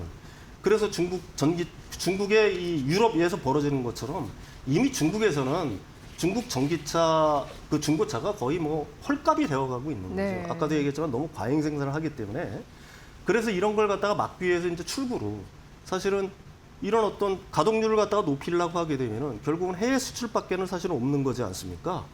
그런데 이제 해외 수출에 이렇게 나서고 있는 건데, 해외 수출에서도 사실은 이게 이제 어떻게 보게 되면 비슷한 현상들이 벌어지고 있다라고 얘기할 수가 있는 건데, 그러니까 잦은 모델 변경, 그다음에 지나친 어떤 가격 할인, 그다음에 동시에 아까도 말씀드렸듯이 그 뭐라고 할까요? 과잉 공급이라든지 뭐 이런 문제들이 이제 겹치게 되면서 거기에 이제 품질 문제도 있을 수가 있겠죠.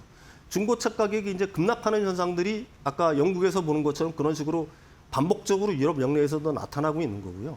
근데 궁극적으로 이게 뭐냐면은 이 자동차 제조사들 같은 경우에는 중고차 가격을 방어를 어느 정도 해줘야 돼요. 왜 그러냐면은 그래야지 다음 모델이 변경됐을 때 구매자들은 안심하고 그 차를 살 거 아니겠습니까? 근데 내가 산 차가 중고차 가격이 방어가 안 돼. 한 3년 지나면은 뭐 한 40%밖에 안 돼. 그러면 새로운 모델이 나온다고 하게 되면 그 차를 사겠어요, 선뜻? 그다음부터는 사실 그쪽으로는 실제로 그 어떤 뭐라고 할까요? 구매의 손길이 거의 미치지 않는다라고 얘기할 수가 있는 상황인 거고요. 만약에 이런 상황이 계속된다라고 하게 되면은 지금 현재까지는 유럽에서의 어떤 점유율 확대가 계속해서 일어나고 있지만은 유럽 영내에 아까도 얘기했지만 각종 관세 정책이라든지 규제 정책이 점점 장벽을 갖다 중국산에 대해서 높여나가고, 그다음에 중국산 전기차의 어떤 중고차 가격이 방어가 안 되는 어떤 현상들이 벌어지게 된다라고 하게 되면 과거에는 싼 값에 그냥 중국산 전기차를 샀던 사람들도 다음에 차를 살 때는 이거 안 되겠네? 그러면서 중국 전기차를 갖다가 사지 않는 사람들이 늘어날 거고, 그걸 또 옆에서 지켜보고 있는 사람들 같은 경우도 이거 지금 샀다가 중고차 가격이 방어가 안 되는데 과연 내가 이 차를 사야 될까? 몇백만 원 싸다고? 결국 이런 어떤 현상들이 계속해서 벌어질 거라는 생각을 갖다가 할 수밖에는 사실 없는 거고요. 동시에 이런 식으로 안 팔리게 된다라고 하게 되면 AS망도 뭐 철수하거나 점점 앞으로 향후 그럴 거 아니겠습니까? 유럽 시장에서. 그러면 AS에 대한 우려 역시 더 증폭이 되니까 어떻게 보게 되면은 중국산 전기차 같은 경우에는 오늘이 최고 뭐라고 할까요? 유럽 시장에서의 어떤 호황 국면을 맞고 있다. 오늘이. 저는 그렇게 생각을 하고 있습니다. 네. 이런 식의 어떤 결론이 가능하다. 이렇게 말씀드릴 수가 있겠죠. 네, 그러니까 중국 스스로도 고민이 좀 많을 것 같아요. 네네네. 어쨌든 욕심은 내고 있는데 성적이 그만큼 안 나오고 있고 그 얘기인즉슨 우리가 훨씬 더 기회가 많은 장이 될 수도 있겠다. 네. 이런 부분을 좀 지켜봐야 될 것 같습니다. 예, 그렇습니다. 네, 예, 예. 윤석정 경제평론가의 분석으로 함께 들으셨습니다. 고맙습니다.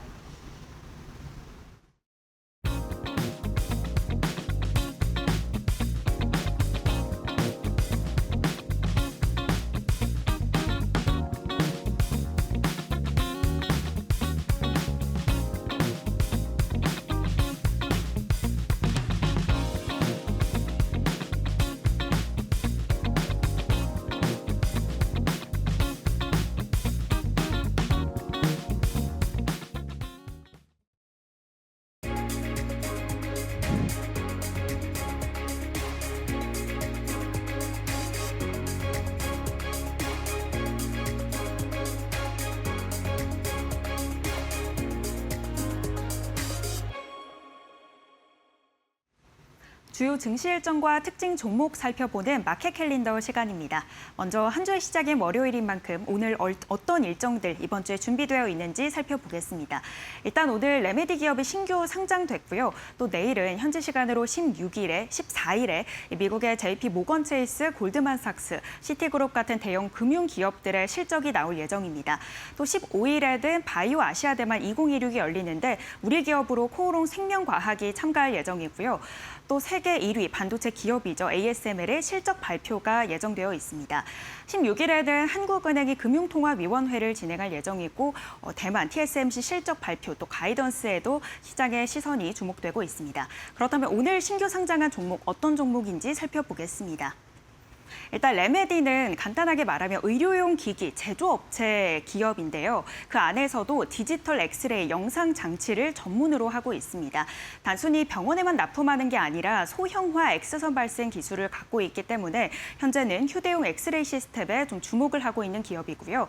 공모가가 27,000원으로 결정이 됐고 증권사, 이 주관사는 KB증권이 단독으로 좀 주관한다고 밝혔습니다. 다음 장도 살펴보시죠. 레메디는 이미 사전에 2번에 2차례 좀 고배를 마셨습니다. 일단 2022년 5월에 예비 심사를 청구했다 철회를 했고요. 2024년에 기술특례 상장에 재도전했지만 실패를 했습니다. 이번에는 이 초소형 기술을 기반으로 우주항공, AI 기반으로까지 좀 확장하겠다라고 하면서 이 해외 공공조달에 있어서도 좀 주목을 받아가고 있는 상황입니다. 또 그렇다면 오늘부터 좀 공모 청약이 이루어지는 종목도 살펴보겠습니다. 오늘부터 내일까지 이틀간 이어집니다. HLG노믹스라는 기업인데요. 상장일은 24일로 되어 있습니다. 완제의약품의 핵심 원료인 원료의약품을 생산하는 기업으로 현재 한림제약이 100% 지분을 갖고 있습니다. 한림제약의 자회사고요. 지난해 매출액을 보면은 288억 7,700만 원으로 2.1% 증가했습니다. 3년 동안 계속해서 영업이익과 이 매출액이 꾸준하게 증가했다. 이런 부분 좀 확인해 보시면 좋을 것 같고 총 256만 5천 주를 공모하겠다라고 밝혔는데 이번에 이 551억 조달액은 100% 용인 제2공장에 쓰겠다라고 밝혔습니다. 증권신고서에 이미 1공장이 포화 상태고 이 공장을 통해서 조금 더 이 한림제약을 벗어나서 단독적인 제약사로 거듭나겠다라고 밝혔습니다. 지금까지 마켓 캘린더 전해드렸습니다. 네, 마켓나우 2부 내일 오전 10시에 뵙겠습니다. 함께해 주신 여러분 고맙습니다.